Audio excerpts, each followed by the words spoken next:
All right, everyone. Welcome to day 3 of TPO Esports LOL Zaunite series. Tonight we have Hidden Nightmares versus TDS, the Dark Side Project's Anteaters. We've seen TDS around for quite a while here at TPO, and Hidden Nightmares is new to us. So we're looking forward. I think the support Pugger34, I believe, is a sponsored TPO streamer. So we got some in-house people tonight, and we're looking forward to a good game. Yeah, I'm very excited seeing what these talents can do. I am Galaxy Fox. And I am the Dr. Bovine Basher. Yeah. I think we are about to get into pick some bands here, and we are. Hidden Nightmares is going to be banned first, and first band is in Italy. I I think think. when, I mean, it's lock it in. You know you have to. There we go. For those who don't know, TDS's jungler is named Nidalee, so I think there might be a one trick in there. Oh, that makes sense. I see that now. Okay. There you go. And then a Singed band coming up from TDS. I guess Hidden Nightmares top laner likes to play Singe. I mean, I don't know exactly who the Singed player is. Knowing where we've seen Singed played, I've seen a lot of mid recently. We get a Caitlyn ban from Hidden Nightmares, and now a Nasus ban from TDS. Looks like they're going to be taking out some big tanks on TDS's side and taking out some long range and poke on Hidden Nightmares. Yeah. And the final band coming out from Hidden Nightmares is the ASOL, which I think is a very good band and something that we should have banned last night. I think maybe we just needed to attack the Asol more, but the dragon's not very scary. What? Ooh The dear, dragon is scary. you're an AD carry player. That's why you're scared of him. I can play other stuff. Anyway, the other band from TDS is the Udyr. Apparently, yeah, I don't know. Is Udyr particularly strong right now? I don't think they ever nerfed the lethality Udyr build, so Okay. I'm not certain if someone plays that a lot, but you can always just play it tank, and it's an Yeah. annoying CC bot that you can play around. Zaya first pick coming out from Hidden Nightmares. Seen a lot of that yesterday. And followed by Ooh. Yasuo Khan. He also already has one of the picks that can get him some nice knockups. Ooh, I I wonder where like this the is gonna synergy. go. Are they gonna play something strange and try to play this? Because that's a Bot. very early mid pick. Just seeing a Zaya. You got a Lulu now too. That the polymorph can really shut down that Yasuo if he dives in. He can be stuck and just have no way out afterwards. Now, can the Yasuo Windwall polymorph? It can stop the polymorph because Pixie actually comes out and hits the champion. It's actually a projectile. Okay, that's kind of what I thought. Yep. Thought I heard that somewhere. And then Hidden Nightmares took away the Malphite. I guess they don't want TDS to have even more of the big wombo combo. Ooh, there's the Diana The though. Diana. Malphite is for the silvers. Diana is for the winners. Whoa. Okay. Strong words. Strong words. As a former Yasuo one trick, you play Malphite when you first start because Malphite is the easiest rock to throw at them. You play Diana because the new Diana gives you so much damage and she can't get out of the ulti either. And doesn't look like we got a fourth ban there from TDS. Maybe we'll see what it's going to be at Kale. It's a Kale band coming up from TDS. Ale. That They sounds like really don't like their top laner. yeah, that appears to if that Udyr is a top lane pick too, that appears to be at least 2 to 3 bans towards top lane. Victor ban coming in from Hidden Nightmares. That's a good scaling mage in the mid lane if that they believe that Yasuo is going bot or maybe top. Hmm. But It looks like the Udyr is not directed towards their top laner.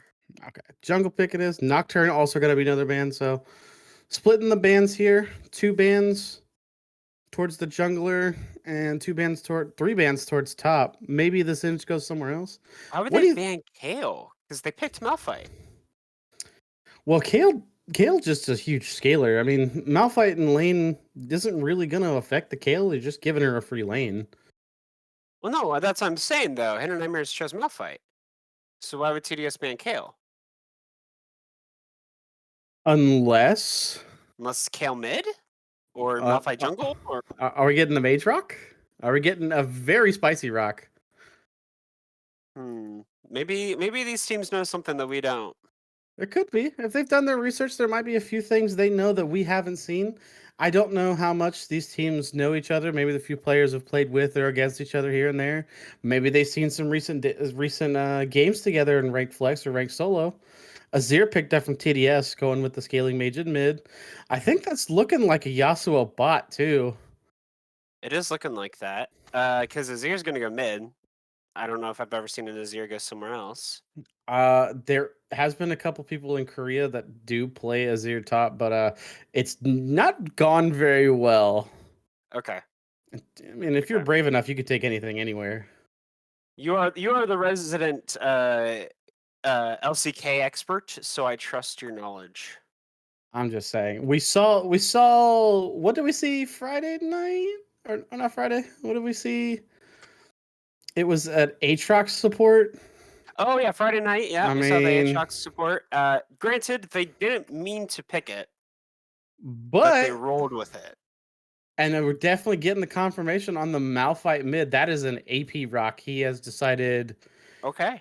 we're throwing spicy rocks down. Now I have to see how this lane goes because into Azir, I'm not sure that's going to be a That rough that can't lane. go well. Well, Because Azir's soldiers just outrange him the entire time, right? to be fair, you can do a thing, and they're gonna just real quick. They're securing Fiora on as a side lane into the Shen, so she's gonna try to pressure that lane early. But yeah, the Malphite can just trade HP for lane pressure and push, and as long as they do that, he can kind of get away with it. He's definitely not gonna be winning any lanes. He's gonna have to roam to side lanes and make impact. And I think with the Yasuo being bought, that might be the plan. We're gonna roam Malphite to sides and try to stop the Yasuo from getting ahead. Yeah. Uh, I definitely think that Hidden Nightmares comp has a more straightforward what they want to do. Because Zaya Lulu is great into like a team fight with the Shen ult on top of that and the J4. J4 Malphite is a good ulti combo. I think that's really it's they have a good comp going on. TDS kind of seems a little split to me. Seems like they have the Yasuo Rakan Diana. That was one idea, and then I guess Azir too. But the Fiora seems weird in that comp. I think TDS's comp is going to need 20 minutes. I think after 20 minutes, I'll reserve judgment to see how they play it out. But if they get behind early or they don't, make some outplays in laning phase, it could turn really difficult to engage fights.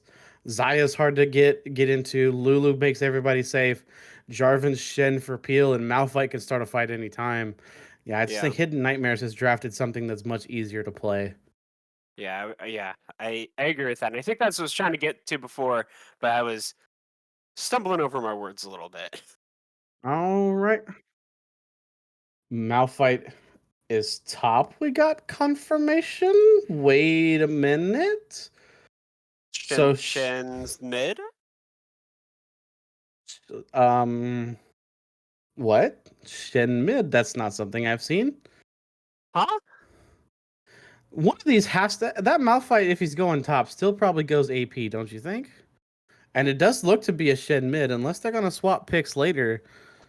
I mean, They could be swapping lanes because I think that's within the rules that the mid and top are allowed to swap their lanes with each other. yes. If they are gonna make a swap, they could just give the Malphite to whoever's more comfortable with it. And Lisa being the top lane for Hidden Nightmares may have played it more than a huge anus.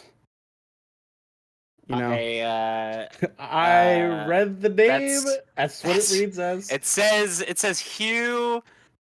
Yes, Jeffrey, you read it. You know it is true. Hugh Yannis. It doesn't make it any better. Uh Just I gotta love the name. I gotta give F's in the chat for the name. There's some respect on that name. The- Uh, I hope that Lisa is love. Their name is in reference to Lisa from Blackpink, because Lisa's great. If that is the reference. I mean, I don't know the names of the Blackpink people. I just know I like the music. So Uh, Le- color me a fan. Lisa's the rapper. Lisa's the rapper. You couldn't again. You can't put I can't put a face to it. I had to put faces to things. That's My eye, fair. you know, my eyes don't work. So my ears do the things, and I can't recognize it without looking at their face. But yeah, we'll see if the Malphite does end up going mid. Um, Prediction for who wins. Just real quick. uh, I was all for Hidden Nightmares, and I'm slightly confused now, but I think I'm still gonna go with Hidden Nightmares. I I like think the I just, chaos. I like the yeah, chaos. I'm gonna pick TDS because I like the chaos they've got going on, and we're going game one. We're going chaotic energy. I think the Zaya is gonna be really good into their comp, and so I think Hidden Nightmares Everything has a shot. everything is chaos. All right, everybody. We will see you back here once the game is loaded and we're ready to go. See you in just a few moments.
All right, and welcome back, everybody. We are about to get into game one of Hidden Nightmares versus TDS Anteaters. Uh, you hoping for some level one shenanigans? I love the level 1 shenanigans, but I don't see it happening. No, looks like a very traditional 5-point start coming out from both teams. Hmm. Come on, guys. Where's the shenaniganery? Yeah, I'm on the same boat as you. I'm wanting some level one shenanigans. But safer option, the better option is to ward out. We got wards in the pixel brush, and I think there's no other ones out on the map right now. Yeah. They need to be more like us. We literally level one every game. I resent those remarks. We do it 4 out of 5 games. So every game. Listen, there's once in a blue moon we don't do it. Look, if you think about it logically, we will get to 180. Dust it off. 80 out of 100 times, All right, put we your will back into invade. it. I mean, it's fun. That's all I have to say. I agree. It's a lot of fun. Red buff starts for both junglers, I think. Leashless, yeah, leashless for Diana though. Wonder where their first gank's going. Prediction for first gank. I think we're gonna see Jarvan go mid lane for his first gank. No, they want to get the Yasuo ahead. It's gonna be bot. Jarvan's on Hidden Nightmares. Oh, you're talking about Hidden Nightmares first gank? Yes. Jarvan's gonna get the early gank off compared to Diana. That's true. Yeah, I'd probably say the best bet is top. Just because Azir has more of an escape tool than the Fiora does. Well, it's gonna be a bit before we get into many fights. I think there's a little bit of poking and stuff going on. Rakan goes in, a little bit of knockups from Yasuo. Not a lot going on right now. A little bit of action in the top lane. Malphite's losing a lot of HP to that Fiora, but... And they also using a lot of HP to the Azaya. Seems like a bot lane. It makes sense that a Xayah Lulu would have more lane prior than a Yasuo Rakan. Yasuo takes a big chunk there from the pullback on the feathers. And Malphite's a little going bit to caught the J4, out. And here's the first gank coming from the J4, like I said. The flash coming out from Fiora, and the flash Q from Malphite results in slow, but nothing more. Yeah, Malphite's going to struggle early. He has trading health for farm, and he's gone for the corrupting pot start. So using all 3 charges, I think he's going to have to TP back in the lane. A little bit of a waste of a flash there, but he should be able to get back and get most of these minions. Unless, oh no, the back got stopped. Fiora prowling in the bush now. Jarvan might have to come up and cover that. Yeah, Malphite should be reasonably safe. Engage on bot lane. Polymorph, not gonna do a lot. But yeah, I think. Oh yeah, and here comes Diana. At least she's looking for something potentially in the bot side. Oh, the Tribush isn't warded. They don't know she's there. They pinged it. I think they're just gonna walk away from each other. Too safe. Seems like it was a little bit much of a forced gank there. May have been not a lot else to do. She's gonna claim those Krugs down on blue side. Jarvan up in his top side still not.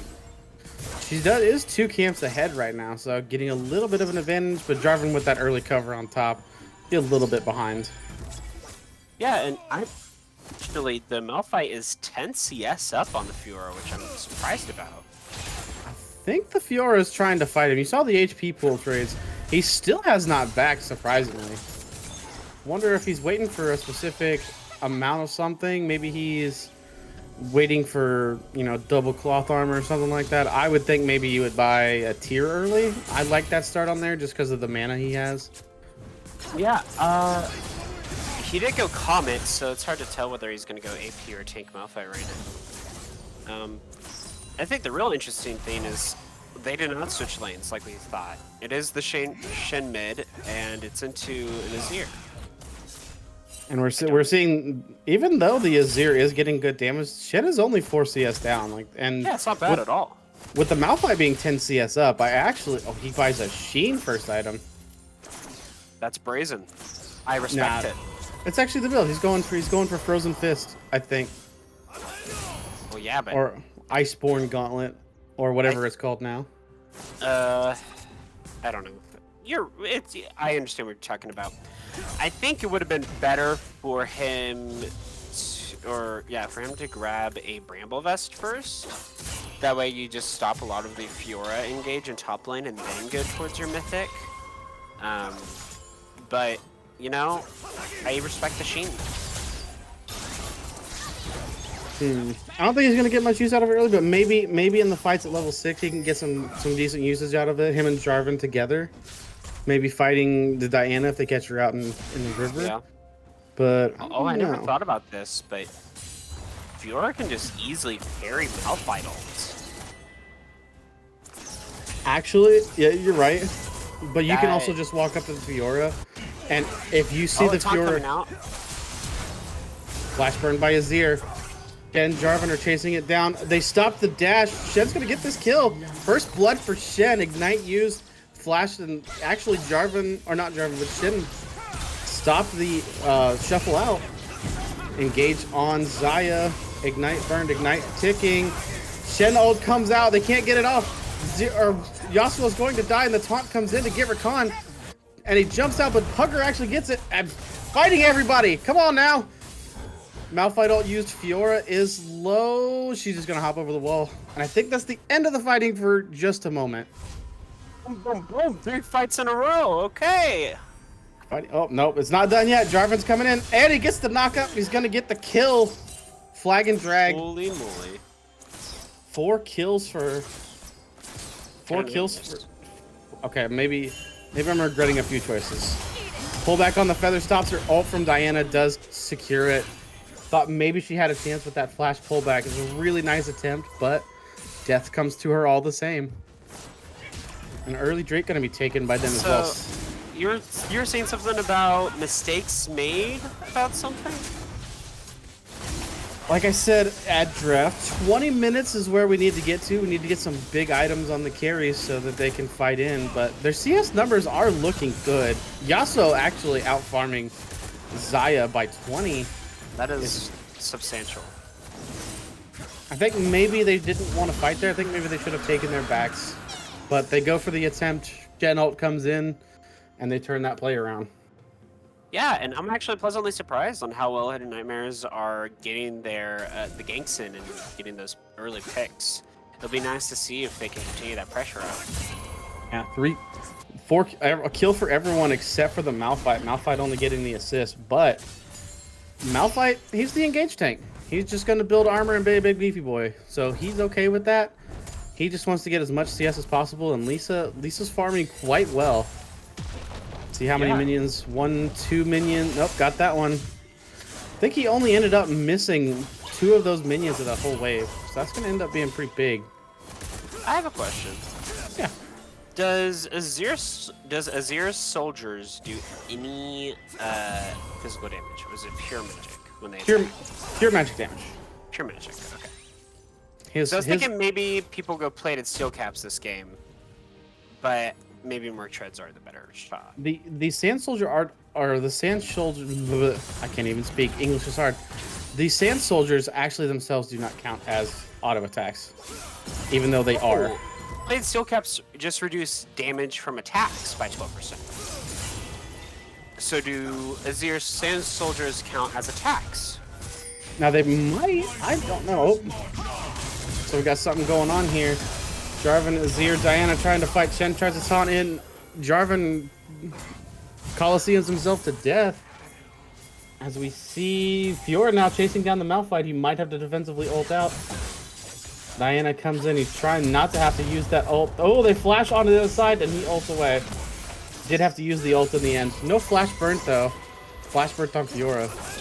It's actually pretty huge for Malphite to still have flash. Knockup, Xayah's ulti makes her too safe. Rakan actually ends up burning down. think they just don't have the damage yet to get a kill on Zaya. She's too safe with the Lulu, and Yasuo doesn't have the kind of damage he's gonna need to take down that Zaya this early. Yeah. I think I'm gonna look that up. I think I'm gonna look up if Azir soldiers count as attacks, because that'd be interesting. I'm curious to know too. I wouldn't think it would because it's a spell, but I could be wrong. Information searching. Go to ye old Google. Yes, the soldiers are untargetable minions. The attacks count as auto attacks for Azir. There we go. The more you know. Even as I play Azir, I don't even know that. So plated steel caps are actually a pretty good buy. You know, looking at that, actually, they're very heavy auto attack. Well, Jarvan coming in trying to gank the Yasuo. Can the Yasuo jump out? I don't know that they have the damage quite to get him.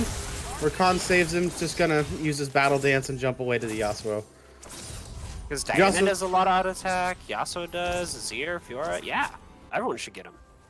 I'm sorry, my brain's stuck on this. Listen, I need you to focus up, okay? We only Why? we need the ADHD to calm down. Or is it ADHD? I always get ADD and ADHD mixed Well, up. ADD is attention deficit disorder, so it means they have trouble paying attention to stuff, and then ADHD is hyperactive disorder, so it means like they're more they have more energy when it comes to their distraction. So it's ADHD probably. Okay, listen, I'm not the college educated one. You're the one going to school to be a teacher. I also studied psych for 4 years, so. Hey, there you go. I studied internet psych, which actually doesn't mean anything. We got a fight here at mid lane. Jarvan gets the ultimate out. Rakan trying to jump in and taunt. Azir putting good damage down on the Jarvan, and not gonna be able to kill the tanks quite this early.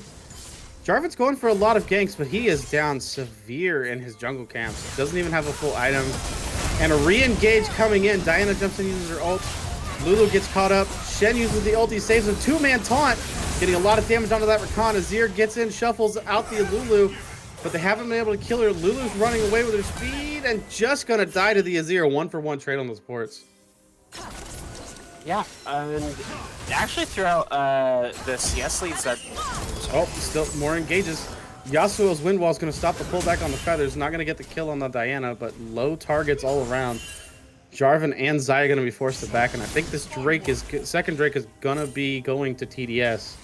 But they're posturing like they want to fight it. No, Yeah. Shen's... So what I was saying before was, even though the Hidden Nightmare still has the kill lead, TDS has gotten enough of a CS lead and finding good ways to get more gold that they're actually ahead by 600. Yeah, looking at it, every lane is starting to get CS leads. Malphite's going to use the ultimate on the Fiora. She can't hit him underneath the turret, but I don't know if the Malphite's going to have the damage to kill her. Ultimate comes out.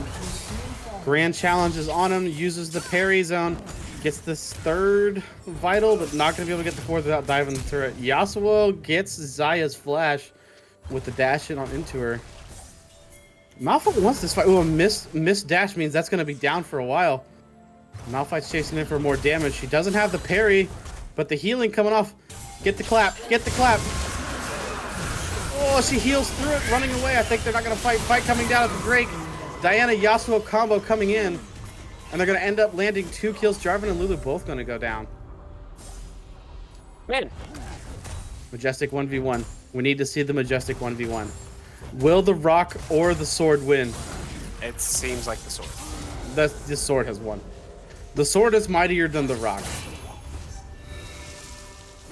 Which in every case in real life is not true. Listen, I'm pretty sure the rock wins. I mean, depends on how good a sword you got. No, it really doesn't.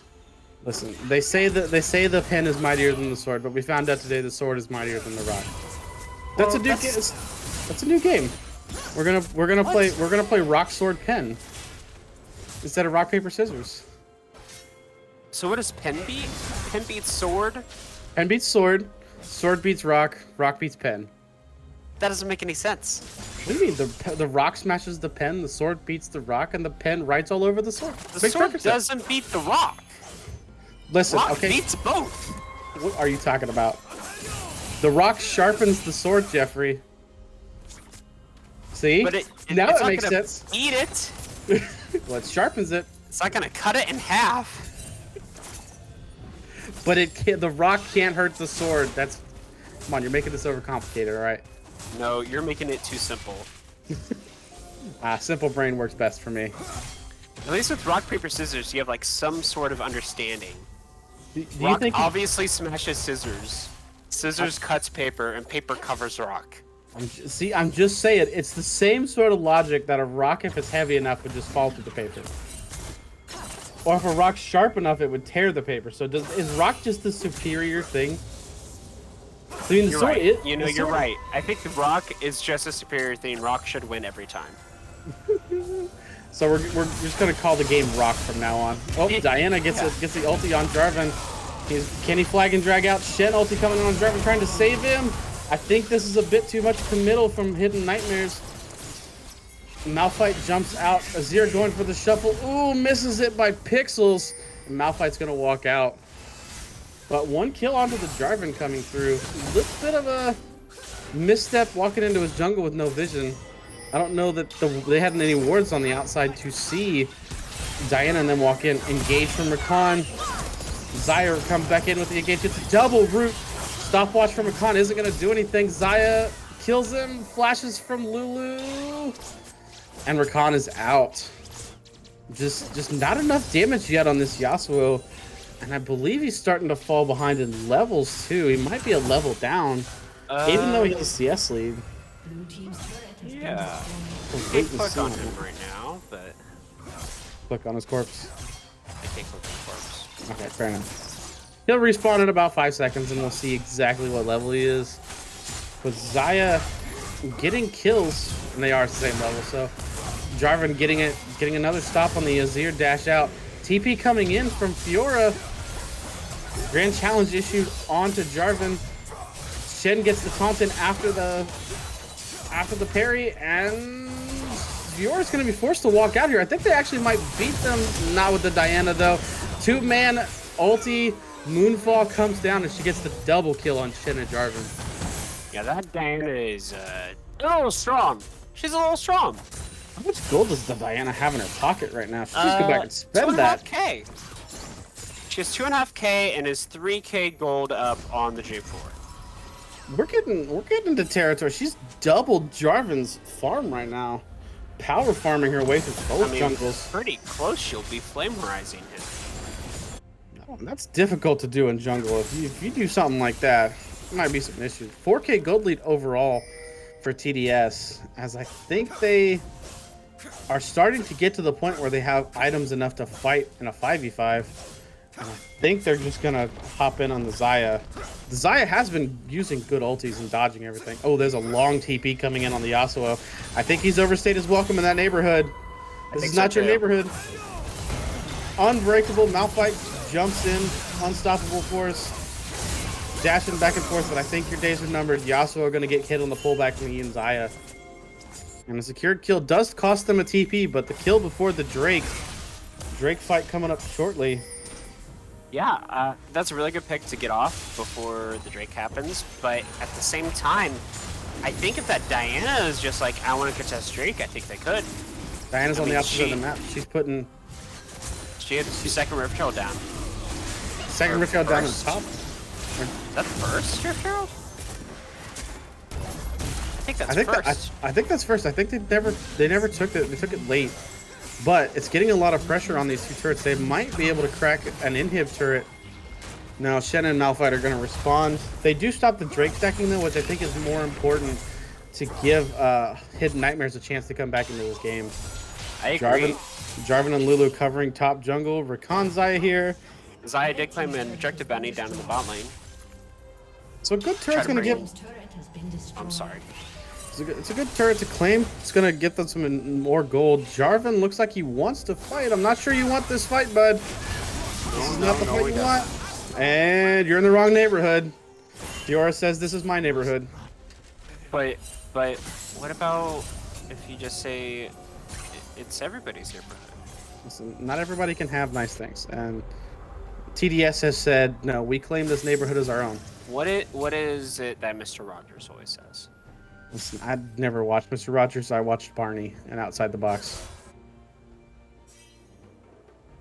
I didn't like Barney. My parents didn't like Barney. Barney was a terrifying creature, and I think he contributed to my psychosis. Yeah. He's terrifying. A The- giant the- purple dinosaur That that giant. just hangs around with kids. Listen, No. it's a mascot, but it's the eyes for me. It's those eyes that stare deep into your soul and judge you. That's Barney. Yeah.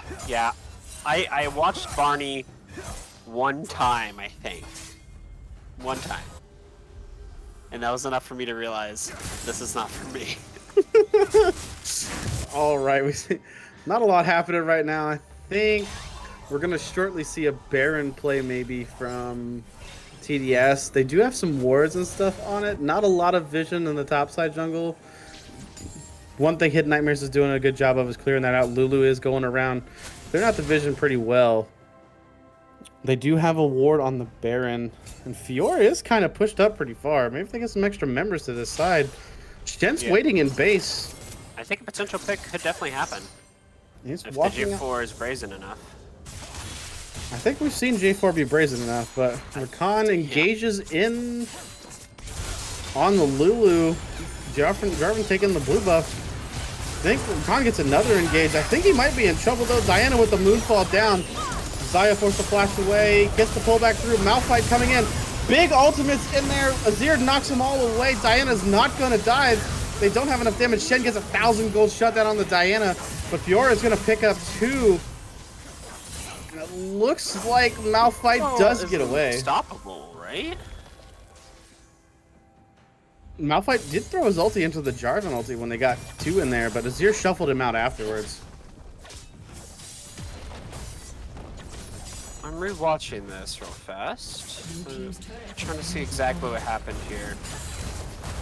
Jarvan got an ulti on 2 men after Diana Rakan jumped in. Malphite throws his ulti in. Shen taunts in afterwards. They get a lot of damage over the top, but then Azir shuffles them all out and they split the fight and clean it up. Baron attempt from TDS Ants. They're running out at this. They're really low, and it doesn't look like this Baron's going down fast enough. Yasuo are going to try to fight them early. Jarvan, can he get the steal?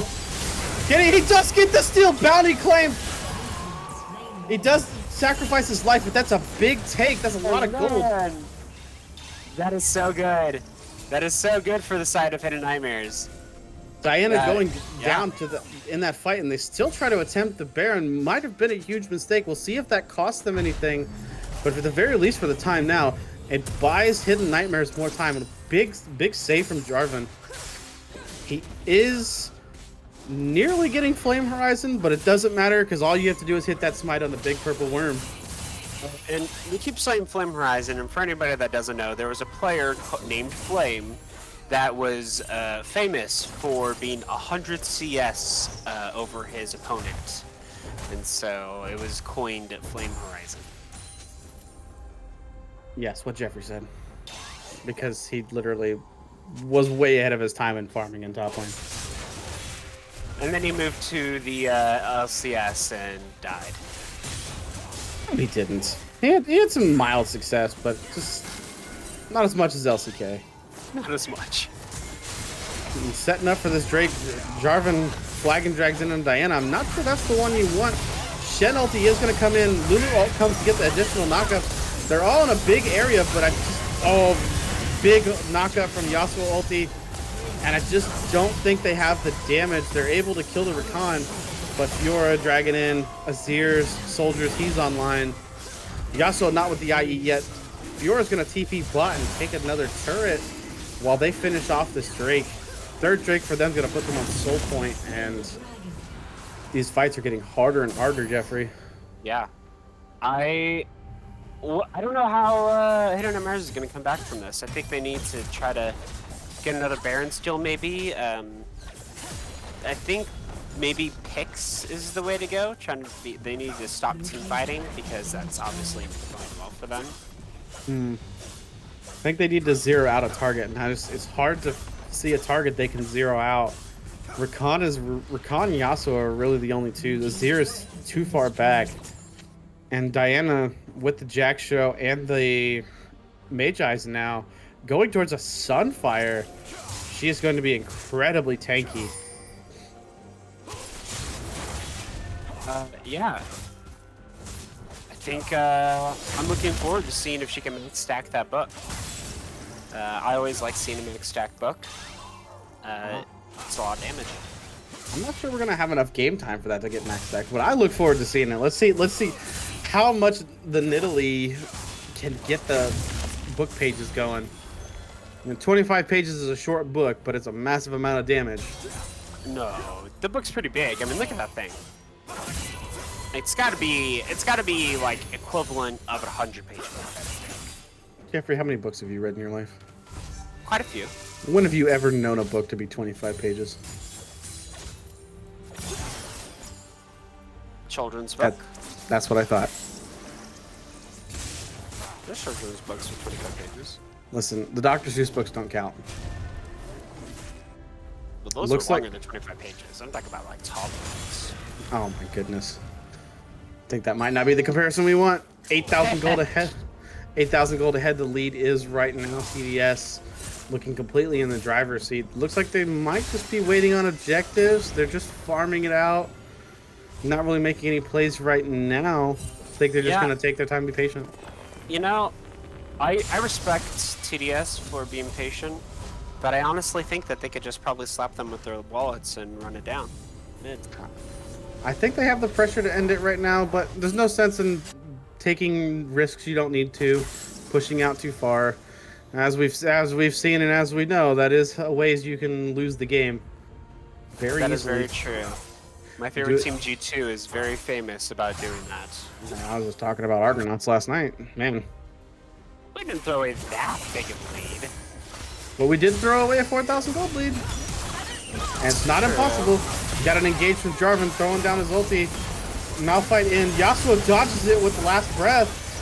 Zaya, they're just gonna get the big pullback. Rakan's dead. The Fiora's not here. Diana's late. Yasuo and Rakan both go down as we talked about.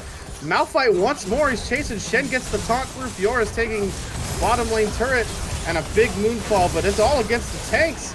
And as we see, you can lose a fight if you're too far ahead.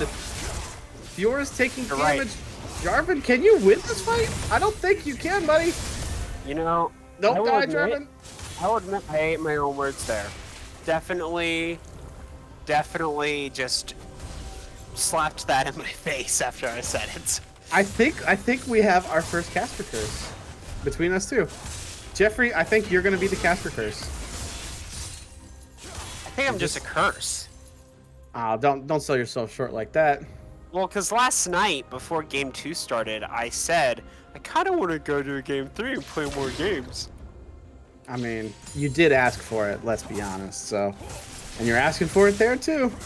But the question is, what additionally do we do? They did gain about 2,000 gold, it looks from that. Maybe 2,500 gold. But it's still a 6,000 gold lead, and it's going to be difficult. They are pushing supers in bot lane, so they do have that pushing towards them, but it's going to come down to these soul point objectives. Fiora is just going to... That's a dead Lulu. Fiora catches Lulu out. Once Shirelia's used from Rakan too, Lulu, she just can't escape. 40 stacks on the Ravenous Hydra, Shojin. But seems like they're thinking about starting up the second Baron of the game. we now have a very short book because Diana just loses all of her stats. Oh, you're right. The book has 0 pages. The book is empty. But this Baron is going to go down. TDS, or Hidden Nightmares, is not even contesting it. Don't think that they can now that Lulu's down. Seems like their objective is to do Soul. I think they're trying to prevent it. I think if they get Soul, it might be a bit difficult to come back in the game. It's just going to make every champion infinitely tankier. And we got to see what One Eye could do. Can you get another Miracle Steal? You know, he's done it once before. I don't put it past him. He got the Baron. Let's see what he's got. Flag is in there. They're trying to knock him up. Do knock him up. Does he have another? Oh, it's too late. Oh, it's such close timing. Doesn't have vision. He just has to predict it. He did get a good shot at it, but TP's coming in from Fiora top lane. I think this one might be done and dusted. Yeah, murder is all she wrote. I think they have decided that the game is over. They're pushing down bot lane, and while the rest of Hidden Nightmares is going to be chasing the Fiora, the rest of the team is just going to kill those Nexus towers. Fiora's walking in behind him. Jarvan's not up for another 10 seconds. Moonfall. Actually, the Moonfall did a non-synergy there. Azir knocks them out of the Diana ult, but doesn't matter. Big wallets, a root onto Fiora. She dies. Oh, uh-oh. Everyone's not dead yet. Somebody hit the Nexus. Are they stopping them? They've stopped them. They end up getting an ace. What happened there? Yasuo and Fiora dying to the Fountain Laser. Fountain Laser OP goes quickly from a 10,000 gold lead to a 7,000, but their base is in shambles. What can they get? It's true. No objectives to take. At least they're not triple inhibbed down. They're giving it a shot too. Winning that fight is difficult, and the fact that they won one, they could potentially win another. To be fair to TDS, Hidden Nightmares had a huge help and support in the form of a giant laser beam that does 1,000 true damage per second. I mean, listen. We never give up, okay?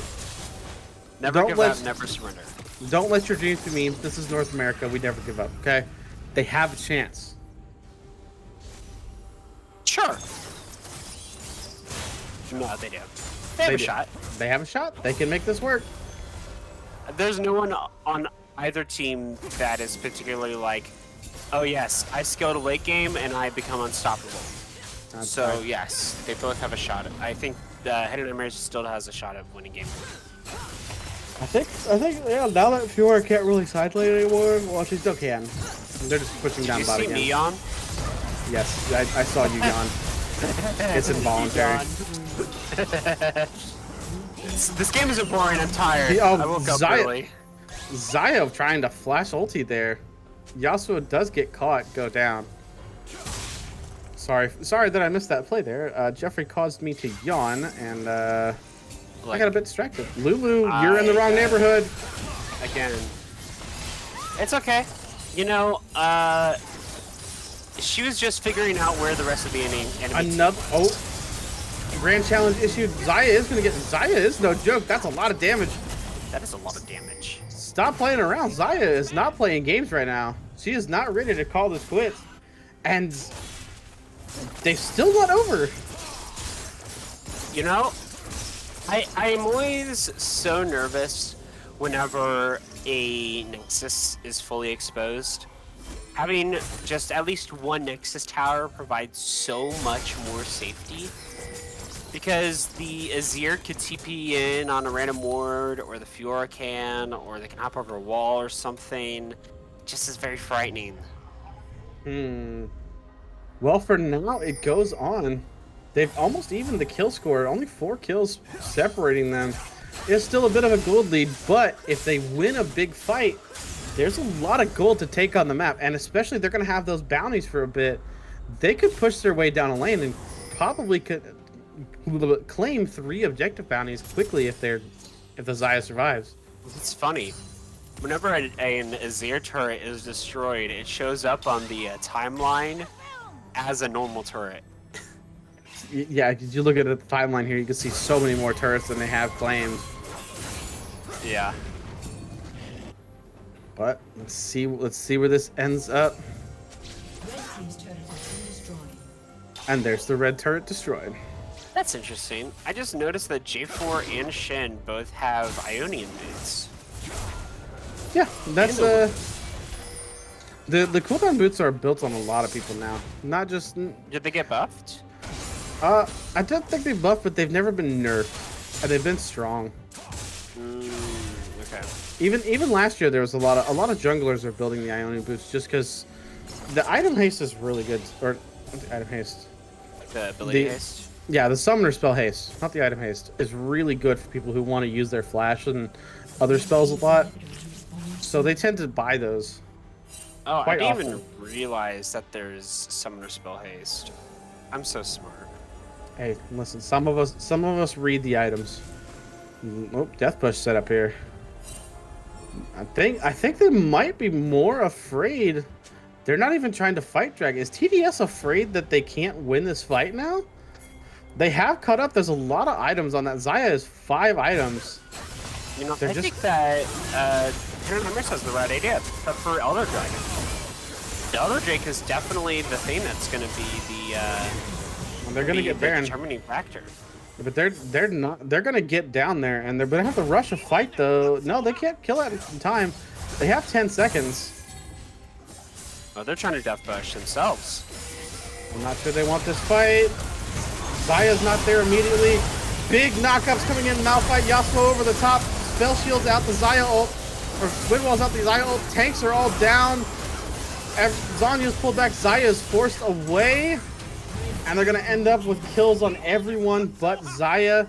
Just not enough damage on the side of Hidden Nightmares. They've given it a really good shot, but in the full 5v5s, they just haven't had enough. Yeah, I think the Yasuo has finally hit that point where he's very strong, and the Azir wall with Diana ulti just is Flash too in, much. Azir ult, and the final kill down. Next is going to be going down. TDS Anteaters going to take game 1 against Hidden Nightmares, and they thrive in the chaos. Yeah, and I really think that Hidden Nightmares put on a good show in the early game and this game, and I think that with maybe a slightly different team comp, something with a little bit more damage on their side lanes, and they can get the same results, they have a shot of winning game 2. Yeah, they I don't definitely, think it's anywhere near like one-sided. they definitely showed up, and they definitely fought them back. But it's just you got to have more damage. TDS went with a full, everyone has damage. Fiora's a lot of damage. Diana's tanky, but with her build, she had a lot of damage in her kit. And Azir's Yasuo need no explanations, and Rakan is just for engage. So who knows? We're gonna see what the adjustments they make coming into game 2, and see if Hidden Nightmares can claim game 2 and go on to a game 3 tonight. We'll see you in a few moments, folks.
You ready?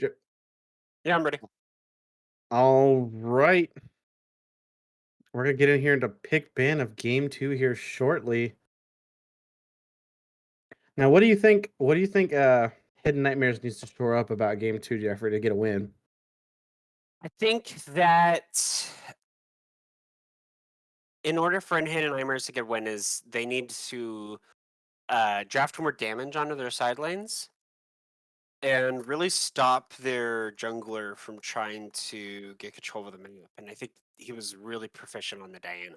And it seems like that is going to be their first ban. Diana first ban, Singed coming in from TDS once again.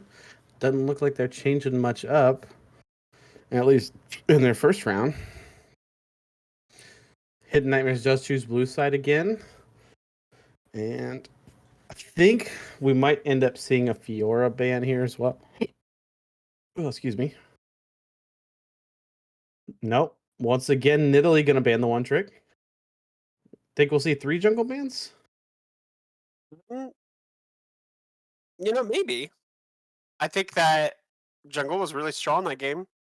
And I think that they had control of bot lane, and mid lane actually went pretty well early, and top lane wasn't bad. So I could definitely see the 3 jungle ban. But no, it's going to be the Ace Soul, which I think is a smart move. Some people are more afraid of others of the dragon. And the Udyr once again from TDS, not changing any of their first bans on red side. Now, what does Hidden Nightmares pick first? Did it just pick the Zaya again first? Oh no, they're going to first pick the Caitlyn.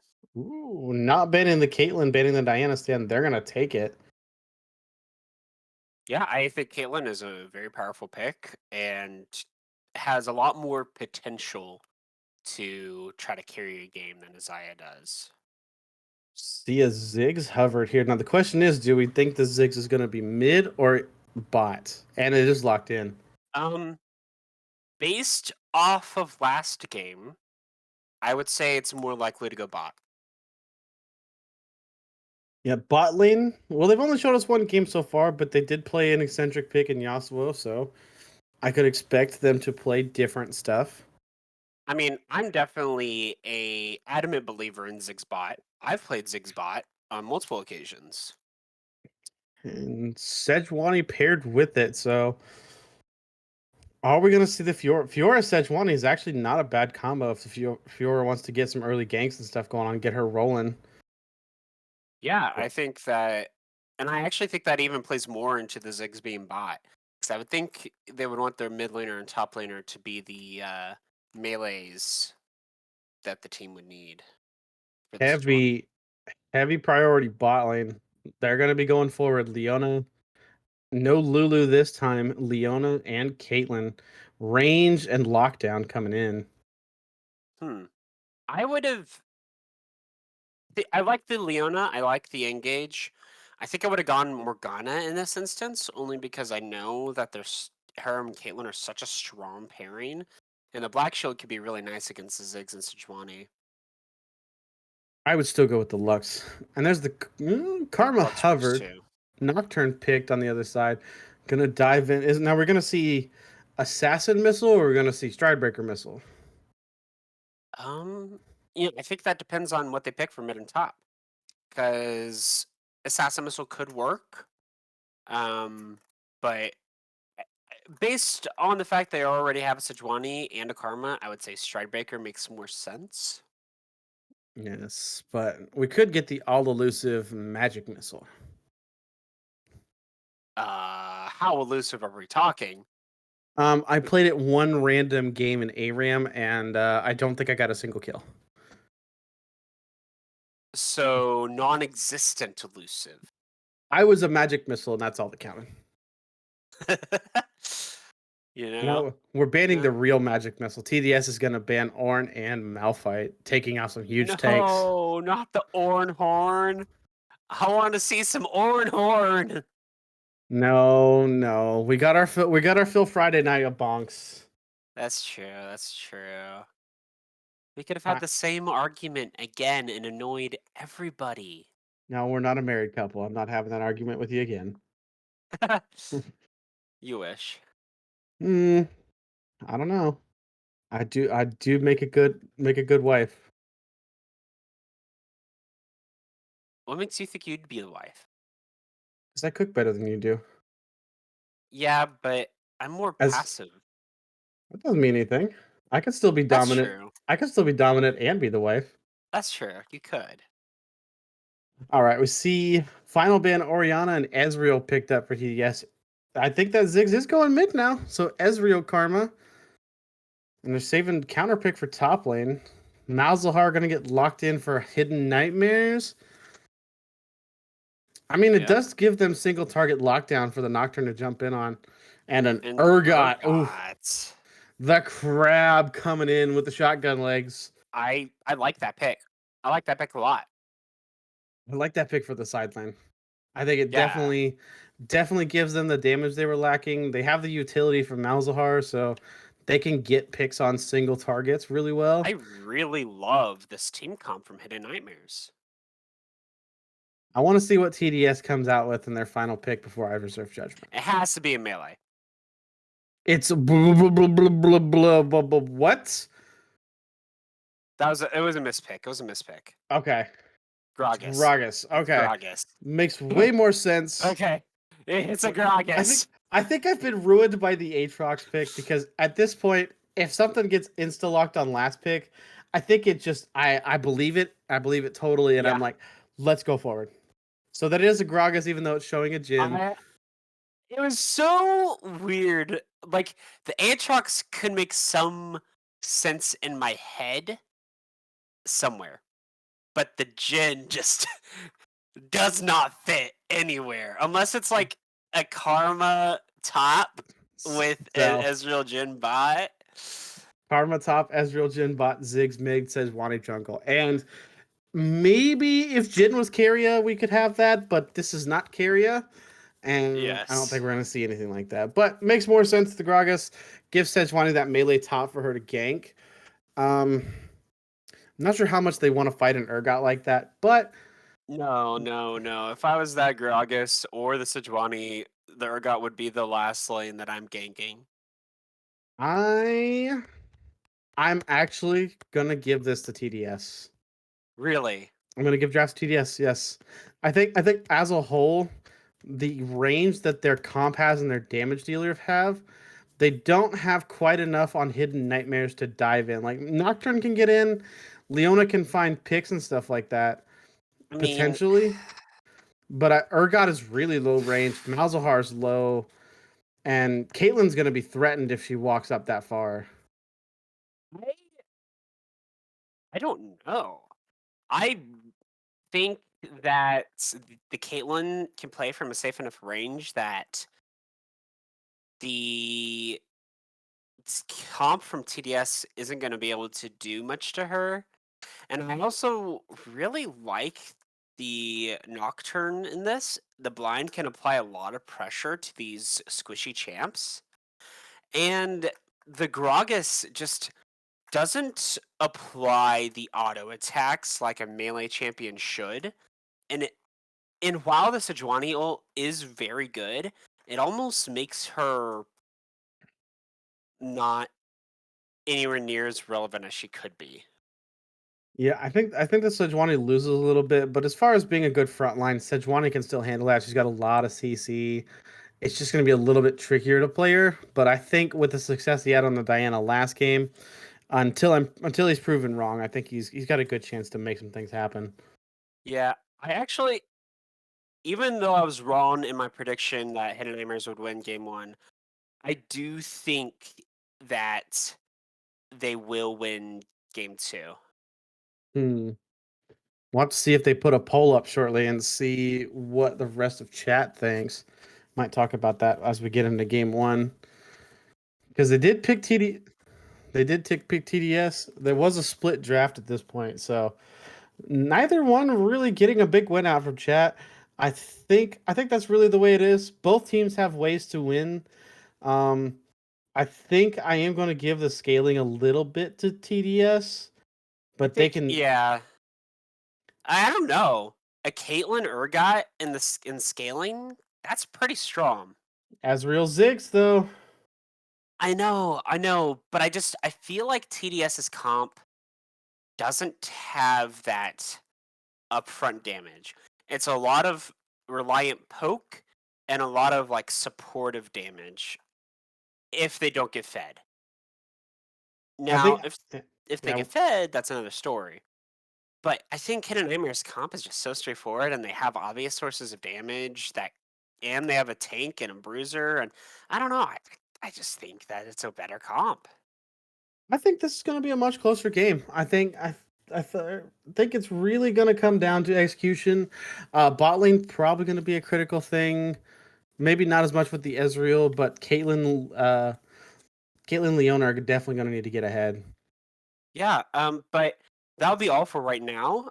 We will be getting into game here in a few minutes, and we'll catch you guys in a minute.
Welcome back to game 2. We do see a ghost on Nocturne. I think he's planning on running some people down in that jungle. He might try to fight that Sejuani early with that. Yeah, and I think Nocturne would definitely win. I think that Sejuani would have a hard time dealing with him early, especially without her inkiness yet. But it seems like we're going to get another 5-ish point start from both teams, and unfortunately no level 1 shenanigans.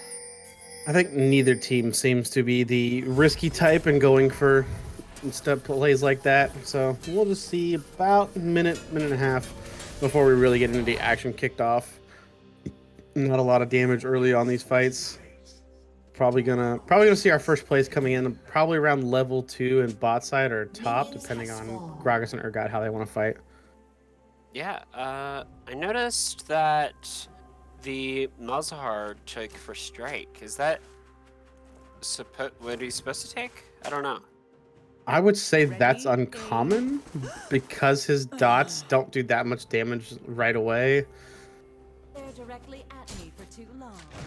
But Yeah, I think first strike's not a bad rune. I mean, Gary it's or free gold. Comet. Yeah, free gold, and Ezreal taking Conquer. Also, I don't know if that's still the go for Ezreal. I feel like PTA could be better. I like Conqueror on Ezreal. I like the extra damage. Actually, now that I think about it, first strike is actually probably not good on Malzahar because he's going to be proccing it on the minions, not on champions. But I mean, it's okay. It's a viable rune at least. Yeah, I don't think there's a lot of really bad runes. I think when you're playing, Well, I mean, there are for certain champions. Like Urgot you gets take the Conquer on Ezreal. I'm gonna Conquer. I mean Aftershock. Hey, don't doubt me. I'll take Aftershock Everfrost Ezreal. No, you would never be able to proc Aftershock because Aftershock has hard CC. It's a root. Is it not hard CC?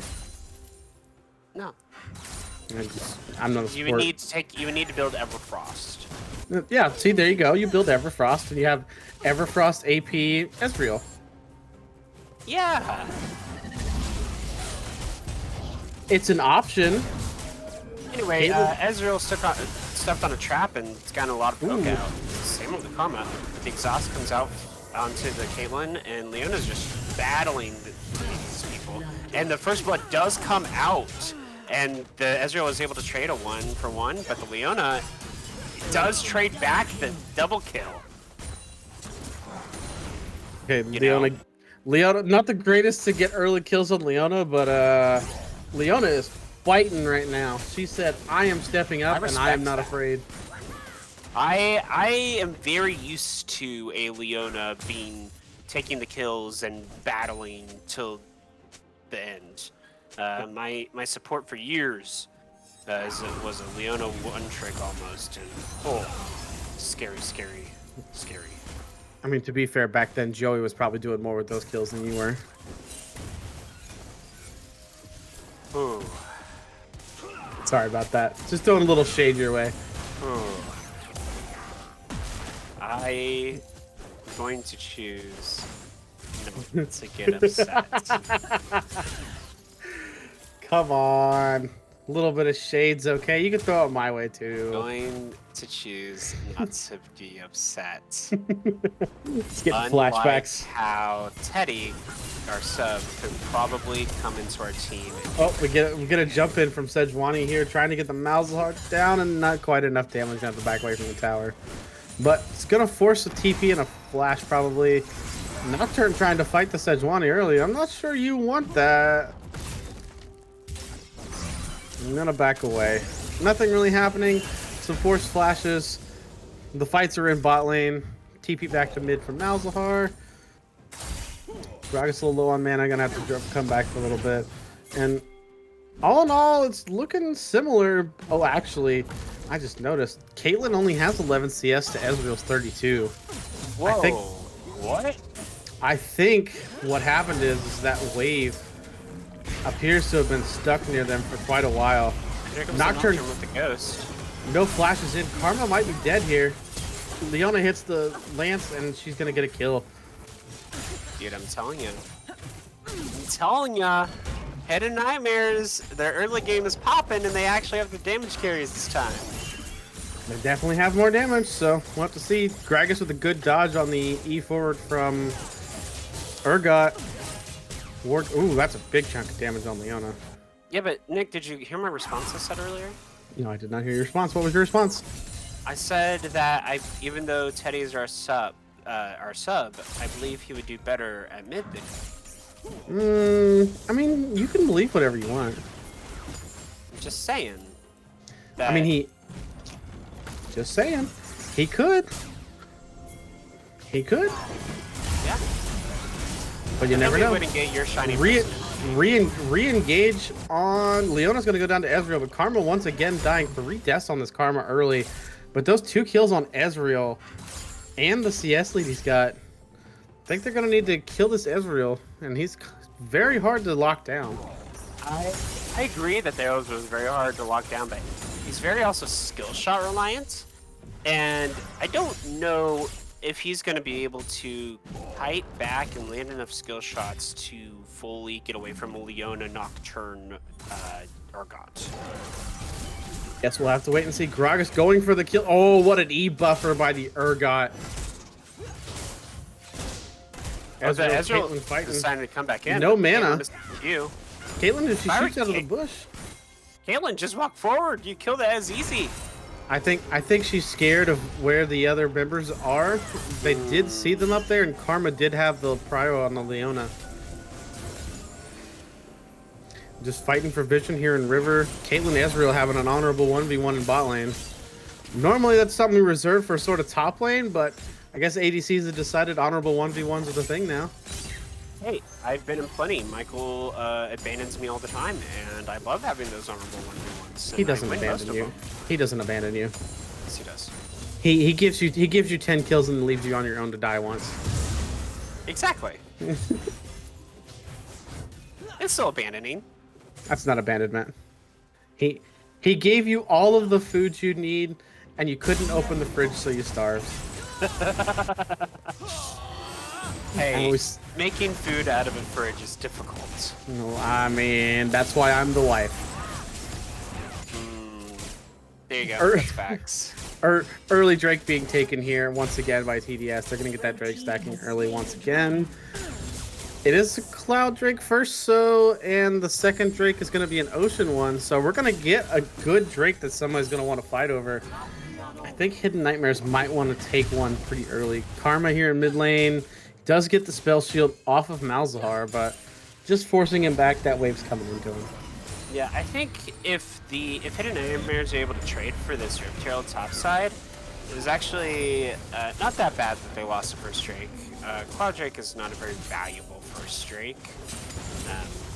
It can be if it's a stacking one, but you know, I probably would have gone 10 minutes without getting the first Cloud Drake.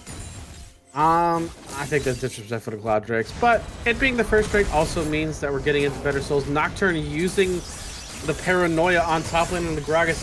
Urgot's gonna hit his ulti. Can they finish the kills? He throws his ulti away. Does he get it in time? But they do end up securing the kill. Lisa with the kill on Urgot. See what she can push more with that. Urgot gets a first successful gank off with his ult. And that's big. Seems like they're Leona roamed up and they went to get the prio for the first Rift Herald. And currently Hidden Nightmares are 1.5k gold up on TDS. And TDS is going to back away from this, meaning they have secured the first Rift. I think the early Rift is going to be important to see what they can get done with it, but it is good that they're getting early plays out once again. Yeah, you know, Ezreal's trying to do his best and poking down the Caitlyn, but doesn't really seem to be getting much. He is almost 30 CS up on the Caitlyn though. He is getting quite a lot. Ooh, they're going for a dive. Karma tries to start some heal used on Caitlyn. She's gonna run at the Karma, forced to back away before the root comes in. Oh, E buffer once again. That Gragas with Phase Rush is going to be able to run out. Good rune choice there, saves his life. He He is going the tank Gragas and not the Roa Gragas, which I think is a slight mistake because that Gragas is. Sejuani's waiting in the bush to gank bot lane, try to get a nice double kill. Zaunite going a little bit early. It doesn't result in anything. At least not yet. They roamed the Ziggs down here too. They're gonna dive this bot. I think they're not gonna be able to survive. Engage coming out from Leona. Engage on Leona. Gets Karma dead. One dead immediately. Zaunite taking a lot of damage. Can she get another stun? No, the ignite not quite enough. And they trade 1 for 2. Malzahar with a late TP just to clean up the minions. Does have ult up. If he gets close enough, he could get on top of these people. Malzahar needs to try to get some vision. Is it warded down there? No. I think the play's over. I think they're out of it. 1 for 2. Not a terrible trade. Caitlyn does end up getting a kill and trading her life. Urgot taking a lot of damage to the tower. Gragas with the knockback in. The cast does. Nocturne has now found the Sejuani. And he's going to get the tether off and chase her down for the kill. Yes! Final auto does get it. Karma fighting the Nocturne. Ziggs bomb come in. That's quite a bit of damage. Ezreal ult is dodged. He's going to turn around and fight the Karma now. I think it might be a bit too late. I think he's just... Oh, with the smite combo almost gets it. Oh, coming out from Caitlyn finishes off the Karma. These are actually really good fights coming in and trading like that, but... All in all, outplay on top. Urgot dives to the Gragas underneath the turret, taking way too many tower shots with the legs. Yeah, maybe this Caitlyn can get some more CS up on this Ezreal and try to claw back into a reasonable gold difference. Because currently the Caitlyn's only 400 gold behind. That's not horrible. I think one of those kills might have been. No, I don't think any of them were shutdowns, but. She has gotten enough gold from the kills to stay relevant. Ezreal with his Essence Reaver early. Not gonna finish another item off yet. Where is the K coming from? Oh, the Nocturne is a K up over the Sejuani. Okay. Yeah. Nocturne is 2 camps ahead. Actually, they're not getting out CS this time. The melee tanks actually not working out for them last game in the CS departments. Now that see where they're ahead of their laners, except for in bot lane. You see there's what? Slight gold leads in all of the lanes due to kind of a 400 gold lead on top. The only person that doesn't have a gold lead is the Caitlyn. Yep. And I think the Nocturne, if he stays down bot, can supplement this. They're starting to gather around there for this Drake prio. Sejuani hovering in Tribush. Leona wants to get a ward, but she's being cautious. Yeah, she has a sneaky suspicion that something is cooking down. Nocturne's hovering in the area. Nocturne got ulted on the Karma. The Radiant Dawn. Oh, they're not gonna be able to kill her. Diving in on the Caitlyn. Caitlyn not taking a lot of damage yet. Nocturne getting focused. Caitlyn backing away. Nocturne is gonna go down. Leona now in trouble. She's gonna go down too. Ezreal hits the final Q. Double kill for Ezreal.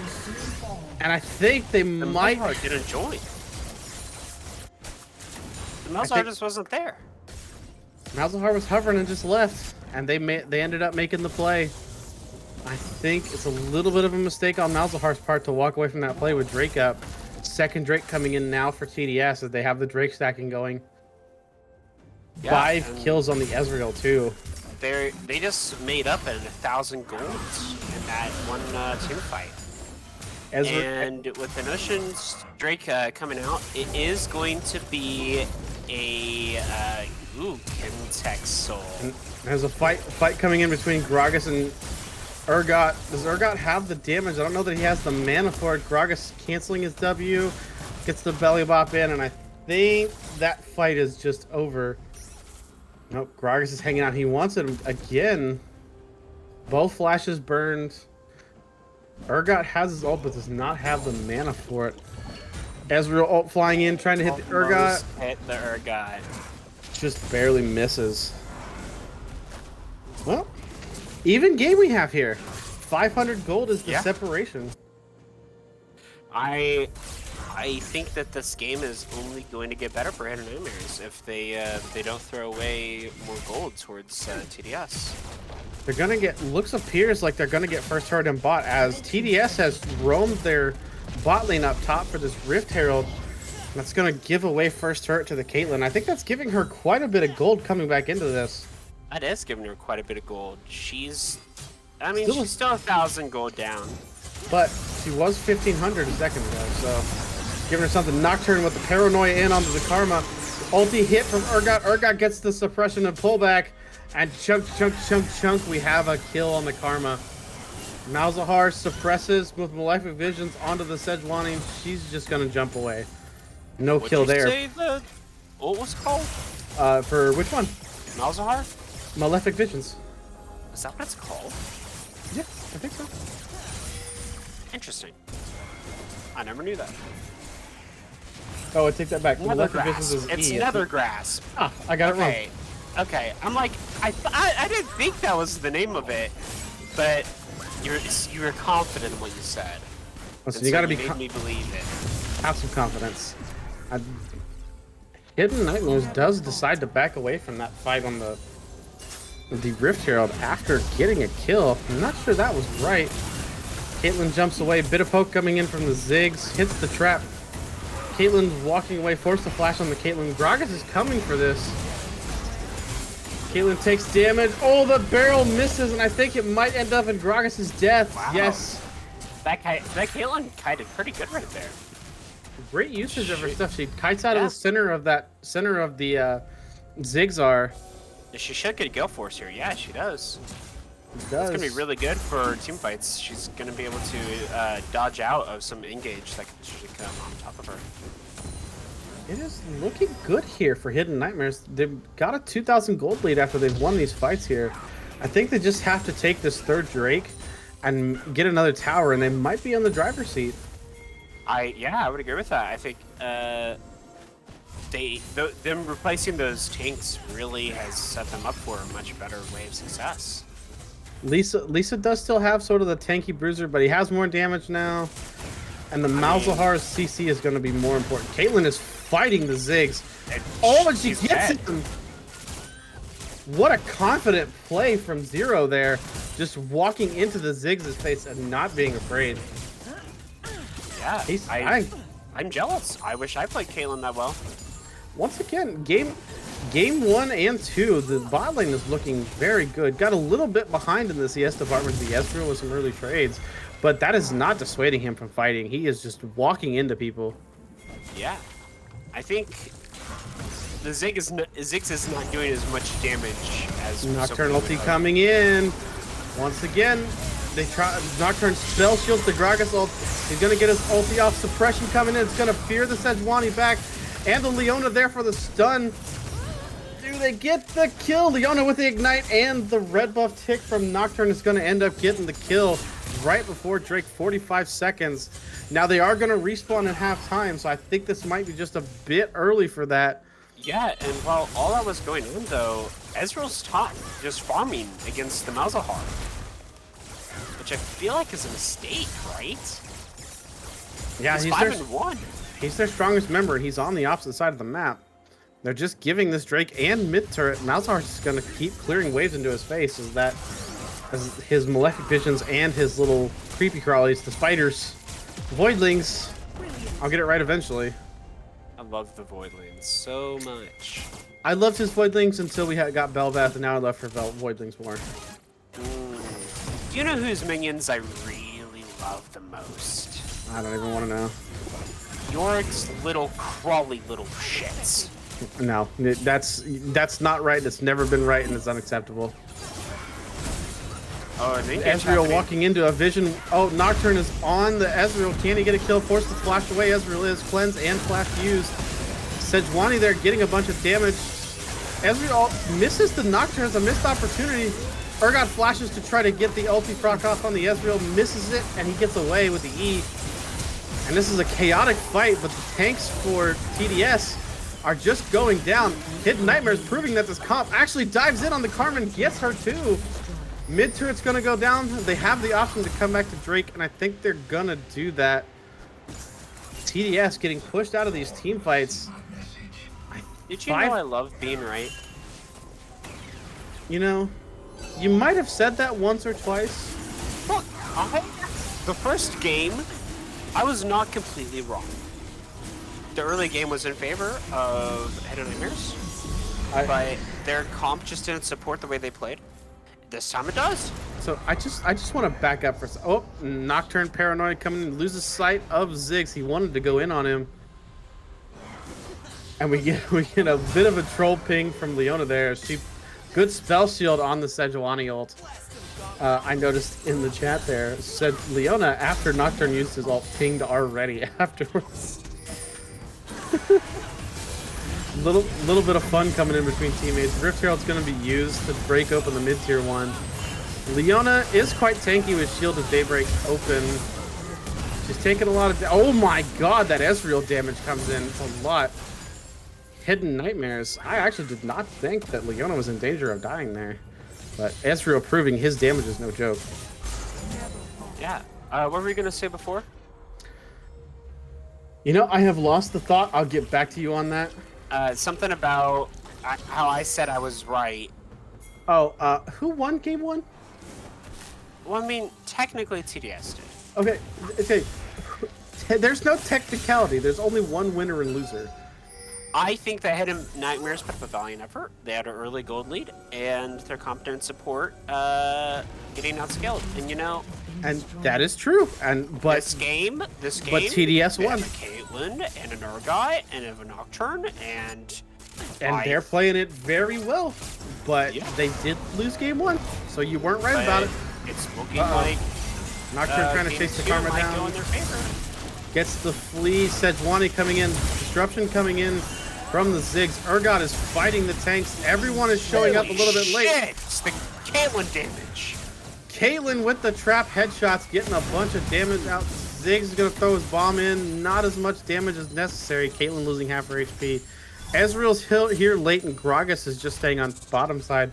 Probably going to try to take that tower down there slow. I think after Caitlyn finishes her IE, she really needs a Bloodthirster. Or you could go Rapid Fire Cannon. Rapid Fire Cannon also gives you good options for range. Yeah, it just seems like she's taking a little bit of poke and not able to sustain back up. So I think Bloodthirster would be an excellent option, especially because she seems to already be dealing a lot of damage to these people. Well, we'll see. We'll see what her second item is. She does finish the IE. 2 items in on everyone but the support and Urgot. Yeah, but the supports. Nocturne is going in on the Gragas. Fight the Gragas. Spell shield is missed. He flees back into the turret. Fear. The phase rush biting him as he fears back. Not even going to use the cast because he knows he's dead. Malzahar claiming top turret by himself. No one contesting from TDS. The map plays and team coordination coming up from Hidden Nightmares makes me believe that they're just the better team. I think that's a far cry to say right now. I mean, let's look at it though. The Ezreal was top for like 5 minutes against pushing Malzahar. It doesn't seem like the matches are coming out from TDS. I don't know. I'm liking Hidden Nightmares. I'm liking what they're doing too, but I think it's too early to call something like that. I think we have to see if they can close this game out before I'll give them that. Like, I'm just gonna support the underdog. That's it. See, you say they're the better team, and then now you say they're the underdog. I think They lost game 1, to be fair. See, there you go. That's really all that's coming back to. I wanted to see if you would admit that you were wrong, Jeffrey. Well, game 1 I was wrong, yeah. Exactly. And they haven't won game 2 yet, so there's No, still it's potential true. for you to be wrong. But they do 5.5k gold lead at 24 minutes. Now, I do want to. Not insignificant. I do say I want to see a game 3, so I am pulling for Hidden Nightmares to come in and win this. Hey, there we go. We're both rooting for Hidden Nightmares. I'm pulling, not rooting. Nocturne It's the is. same thing. Urgot gonna force the flash of Ziggs. Nocturne diving in on the karma. Just no regard for Sejuani standing there and just says, I am killing that karma. Walking away towards the Ezreal. He hasn't died yet. He is surviving, not burning down. And he will get out. And the question is, are the Ezreal and the Ziggs going to keep chasing the Apparently token? it's a 1 for 0. And I think they've gotten out. They do get out with just the Sejuani kill. Man, Could be Baron angle or Dragon angle. They They're can gonna tie get up the dragons right now. Get the dragons tied up, prevent that soul from coming in. They definitely don't want to see any tankier members on the side of TDS. Yeah, that is the second Kimtech soul, which means that they get. What's the bonus for each one? Is there a way to find out?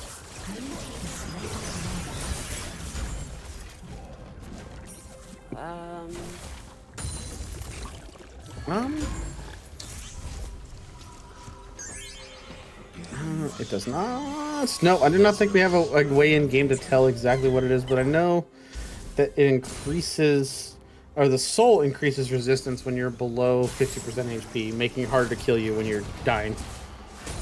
Yeah, Which let me figure this out real fast. first one to get it wins.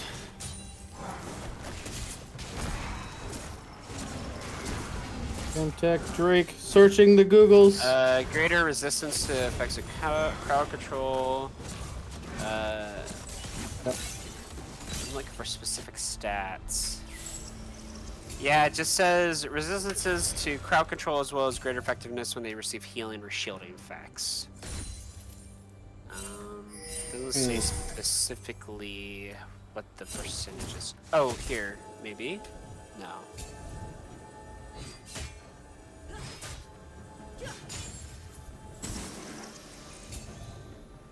Ah. Okay.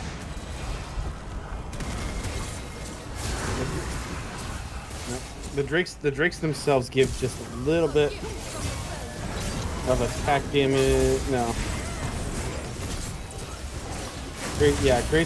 Grants crowd control existences and everything else.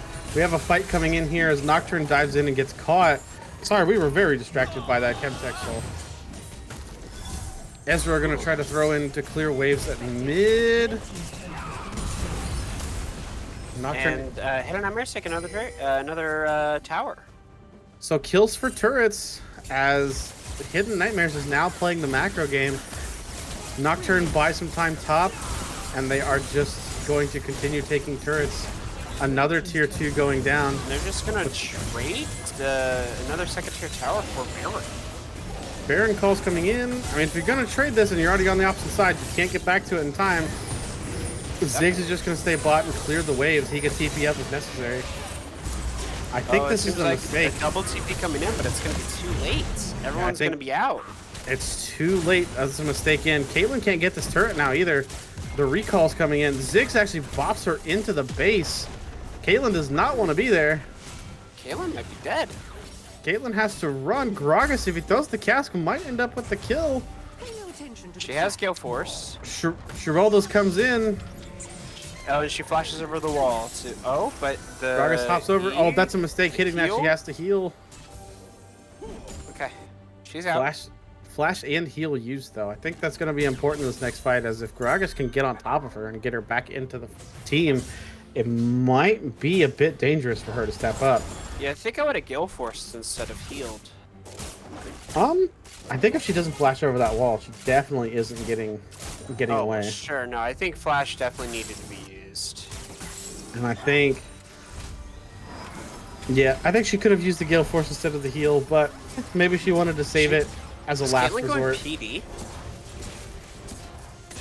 She would rapid fire. She probably meant to buy the lifesteal, but just hasn't bought it yet. And like I said, she was going the rapid fire cannon, going to give her a little bit more range to reach out and touch with autos. Oh yeah, just the longsword confused me, so I thought maybe she was going PD. We have another minute until the next Drake, and this is going to put either team on soul point. We have to see who can claim this. So far, Hidden Nightmares has gotten the better of the team fights, but they have been able to get picks and other things on the sides on the side of TDS. So we'll have to see who starts this out. I mean, Caitlyn's currently top. Caitlyn is making a macro mistake. She should not be top clearing these waves. She's resetting now. 45 seconds. In on the Ziggs. On the Ziggs. Urgot and the Nocturne are working in huge sync, as they've done that to all kinds of sides now. Playing the side lanes very effectively. Going to lower their poke by half. Nocturne, you're getting a bit brave. Urgot blocks the Sejuani ult. Can they get on top of the rest of them? Urgot taking a lot of damage early. Nocturne suppression onto the Sejuani. Doesn't die. Nocturne does go down, but they're on top of the Karma and the Gragas. Gragas trying to block for the Ezreal. Ezreal coming in, dishing out the damage. Blast Cone pops. Malefic Vision's going to burn down the Sedge. Triple kill from Mouse. They're trying to corner Ezreal, running around him. Ezreal feeling the pressure. Can he get these 2 kills? He's still full health. QW kills the Leona, hops away. They're going to try to fight him. He still has Baron buff. Urgot actually might be dead to the Ezreal too. TP coming in from Ziggs. I don't think they can finish the streak. What am I watching? Caitlyn walked away. In what world would you start that team fight before Caitlyn got there? I think they thought Ezreal backed with the Baron buff in that bush and then just didn't realize he was there. And he's able to pick up 2 kills and take the Drake. 9-1 and 3 on the one set. No, I just meant like at the very beginning. I mean, Like they get the early yes, pick at the Caitlyn 45. was hot, and it was a 4v4. Caitlyn wasn't there. You're right. It was a 4v4. I don't know. I don't know. Maybe they thought the Caitlyn was closer than she was, or they just saw an opportunity to go in. In the end, it does cost them soul point. We have to see how the rest of this play is, or the rest of this game is going to be played out. Hidden Nightmares still with a gold lead, fluctuating around 4,000 to 6,000. Leona and Nocturne looks like they want to make a play on the Gragas, but they're going to back away. Baron not up for another 2 minutes. Soul point fight is going to be in another 4. And I think we're just going to see. That Ezreal went cracking. Oh, I didn't even realize that. Yeah. I guess he can utilize that mythic to try to chunk through Urgot. I don't know. Does Kraken proc on Ezreal Q? Ezreal Q applies on hit effects. Is Kraken an on hit effects? Every third attack deals an additional 16. Yeah, I didn't think so. It doesn't say on hit, so it's just all based on the autos. But he does weave a lot of autos in, so it's not out of the question. True. He must have just bought it because it currently says it's done 0 damage to champions. Yeah, definitely. You're buying the other 3 items first. Ezreal is one of those champions that he actually, if he didn't buy a mythic item, it's not the worst thing in the world. No, I agree. He could have even if he wanted to do more damage to tanks, just bought Borg, and probably is still going to get quite a lot of damage out of that. I think Bork would have been a very excellent option to go. Let's see. I don't think I've seen Ezreal build Kraken before. I'm gonna watch Ezreal for a second and see with his autos if that Q ever applies a Kraken, but I don't think I'm seeing it. Oh, Ziggs getting a catch onto Caitlyn. Ziggs is gonna end up killing the Caitlyn with the Ezreal and the Karma. That's a big pick. Yeah. There's no objectives coming up. Oh no, Baron's up in 20. Baron is up. That's a huge pick before Baron comes up. I think they just need to pressure towers and turrets. I think contesting the Baron is going to be the wrong choice, and Urgot is backing when I don't think he should. They could just stick in a side lane. TDS now setting up for I think is going to be a crucial Baron. It might give them. We're not just going in on the Ezreal. He just eased over the wall, uses his ghost. Gets the flash, and he's going to get away. That's really big for Hidden Nightmares getting rid of Ezreal Flash. He does still have the it's going to be enough, though, to try to stop this Baron take. Gragas teleports into this fight. He's going to be body blocking. Can they get in, or are they going to give up a fight after this? Nocturne, Urgot, and everybody's gathering. We'll see what red team does end up getting at TDS. The fight's going off.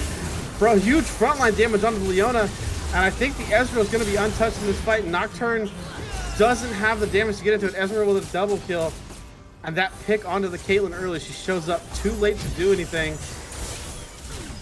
Ezreal is trying to chase through with the Urgot there. Not enough damage. The fight is lost, and the Baron is lost too. Just 1,000 gold separating now.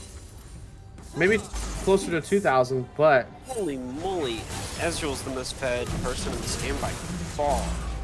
What is the gold on Ezreal? 16k, 3k up of his lane opponent. Second turret down in mid. Inhibitor turret going down shortly. Ziggs taking damage down. Caitlyn forced to Gale forced away. Sejuani taking damage, getting hit with a Nether Grass. Might end up killing her in the end. Urgot does get a kill. Huge damage coming in from that Ziggs bomb though. Leona, I don't think that's the way you want to go in. Ends up trading her life. Caitlyn walking back out now as they lose the inhib and trade 1-for-1, jungler for support. And their soul is spawning in 25 seconds. They have to reset on it though. And no jungler means that I think Nocturne chases down the Karma too, puts him even closer and the kill. I think it's definitely Hidden Nightmare securing this Drake. Urgot running straight towards it. Nocturne didn't go a mythic either. You're right, Nocturne has not gone a mythic. I think that's a mistake. That is 100% a mistake. Ezreal looks like he wants to stay and contest this. Nocturne trying to get vision. They might try and poke, and I think Ezreal, you just want to walk out. No jungler means you don't really have a chance to win this. No sense of giving up the gains you've gotten. Yeah, and now each team has 3 Drakes with, well, this next one coming up being determinant for a soul. And I think whoever gets the soul is going to be the winner. This has been a very even game. I think you've really seen what Hidden Nightmares can do when they have a proper draft. Yeah, but they were never able to fully get on top of this Ezreal, like you said at the beginning, and he's kind of been running over these team fights. They really need to prioritize him in this whenever they next fight. Ezreal finishes with a Vori. Now if I were the Malzahar, I would do anything I can to use my ultimate on that Ezreal. They do not have a way to cleanse that either. And yeah, even though he does have the summoner spell cleanse, it does not stop suppressions. You cannot use it while you are suppressed. You have to have a Quicksilver Sash. So Malzahar Flash comes up in... Of course I can't check. Comes up in roughly 150 seconds. 150 seconds. Which is before the Baron and Dragon spawn, so I think the plan is to flash ulti to Ezreal. Oh no, they're starting to fight now. Nocturne on the Ezreal, he's getting a lot of good damage. It's not enough. Oh, Ezreal does get hit by the Urgot ulti, but I don't think he's gonna quite take enough damage. He can't get pulled back in, but the rest of the front line is going down. Karma. Oh, Ezreal does end up getting killed by the Caitlyn. Caitlyn quadra kill. Caitlyn with the ulti. Is it going to be enough? Not enough. Gragas hails through it. RFC coming back in. One more auto. Not going to be able to chase it down. The quadra kill, though. Huge play out of Caitlyn. RFC hit it again. Gragas. And I feel for that Caitlyn. What a fight from Caitlyn, though. Getting on top of the Ezreal, the Gale Force she used out of that ends up killing him. I think she Gale Force rapid the Ezreal to finish off the kill. She did. The Nocturne getting a ton of damage. The Urgot with the shotgun legs and his ulti managing to get him down low enough where the Caitlyn's crit could kill him. I actually think she needs a GA. I think GA should be her last item. What do you think? I think if you get caught, no, it's going to be a Bloodthirster. I think if you get caught at that point, it's not saving you. Yeah, that's fair. That's fair. The GA's nice and you can see it. It might save your life, but I think I would prefer the raw lifesteal for the damage output you have. Because as we have friends that put it, Caitlyn is like a turret right now. You know, she's just gonna stand and auto and auto and auto. Yeah. I think that lifesteal is really going to help her stay in the fights even longer. They do have quite a bit of anti-heal on the side of TDS, but with as big as the crits that Caitlyn gets, Nocturne looking to ult somewhere. Oh, he ults on the Ziggs. He throws all of his spells out. He's forced to run away, but half health on the Ziggs. I can't believe the Nocturne and the Malzahar just walked away simply from that. It seemed like they were very much caught out. The Nocturne ult is actually only has a 60-second cooldown, so even though he's not going to be able to use it again for Baron, he is going to be able to use it for Dragon, so we'll be up again shortly. if they decide to give the Baron away, they can fight for the soul, and the soul's the permanent buff. Yes, and Malzahar does have flash and ulti, so if they're able to get a clean team fight here, and then I'm get not another sure. team fight at Drake. I'm not sure he can do that. There's a lot of displacement on the side of TDS. Gragas, Sejuani, Ziggs, Karma, or maybe not Karma. That's fair. But they could just knock him out of that too. One knock up, anything like that that gets through his passive shield. I think we're gonna see an end game fight. Who's gonna pull it off? Nocturne coming in. Gets on top of the Ezra. Ezra in the back of the pit. Oh, Malzahar got Ezra ulti onto the Malzi. He does. I think Hidden Nightmares might have won this. Caitlyn auto just running away. She's in the middle of Gragas. Ziggs ends up getting the kill on him, but I think it's enough. Triple kill again, making sure all the damage is down. Urgot is going to fight the Gragas. Gragas is actually fighting back pretty well. The shield, I think, is enough for the TDS are shotgun. dead for this soul point, and so Hidden Nightmares are going to get a free Kimtech soul along with the Baron. Yeah, Urgot does end up getting the ace. And we see Hidden Nightmares now with the Baron and the permanent buff. Malzahar, like you said, ended up getting onto the Ezreal. Nocturne turned the lights off and Ezreal couldn't see him. I think it's a mistake that this Ezreal doesn't have a QSS. I think he needs to sell his boots and get a QSS. He has enough for it. And we see the sell him. He's thinking about it. He's thinking about it. He wants to. You know, you don't want to give up that cooldown reduction, but Ezreal, you know you need that QSS. Yeah, he has enough gold. He should. I think he should. I think he's making a mistake. He might be waiting on the full item, but he's making a mistake by not buying it now. Oh, he went Kraken to get the full effects of the Navori Quick Blades. Okay, Oh, that makes you're sense. okay. I'm still not sure how much I like that with the rest. Oh of his no, he got it with Essence. Yeah. Okay, never mind. Yeah. I don't know why he went Kraken. Maybe I don't know. I think he has better options. Yeah. What's hiding in the bush here? Going in on the Karma. Nocturne doesn't think the Ezreal can kill him fast enough, and the Karma. That is like the 7th or 8th time I have seen either Caitlyn or Urgot link up with this Nocturne on the ulti to get a kill from long range. Oh my god! What Caitlyn the hell is that? That's called crits, baby. As Caitlyn crits down Ezreal's face, Gale Force nearly kills him off. Forced to flash, and Hidden Nightmares are looking to finish it out. Karma's down. Can they finish it? They have the Baron buff empowering this lone cannon minion. I think they might be better served going off to a different lane, but they're gonna try for it. Oh my god! Malzahar is deathless. Yes, Malzahar has not been touched. Sejuani taking a lot of damage. Caitlyn just firing. Urgot's Nocturne's tanking 2 towers. Urgot gets the ulti. Chomp. Down we go another. I think this turret's not long for the world. Leona goes down. Respawning Karma. I think they're in trouble. Caitlyn actually might die. Heal forced to be used. Karma wants to run him down. She's speeding up her teammates. Dead too. Where did that health bar go? Crits down from the Caitlyn. Nocturne rejoining with the ulti. Going off, Nocturne onto the Ziggs, uses the stopwatch. Urgot fighting in. Ziggs doesn't go down. Ezreal, can he carry this? Can he get the final kill? 2 kills go down. He jumps in, but Caitlyn crits him down, and Hidden Nightmares have done it, finishing off Ziggs. What a fantastic game and fantastic finish. That was a good game. That was a really good game. I think they're not going to let her have that Caitlyn game. It was banned in the first game by Hidden Nightmares themselves, and they ended up able to pull out this game. And I think it's going to have to be banned on the side of TDS. They're going to have to make some adjustments because that early game definitely turned into a better late game carry this time now that they had proper damage.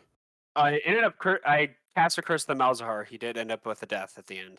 See, there you go, doing it again. Why do you have to do this, Jeffrey? I don't know. All right, everybody. We're going to be back for an exciting game 3. Both teams have played great game 1 from TDS, great game 2 from Hidden Nightmares. So we look forward to seeing this game 3.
Live.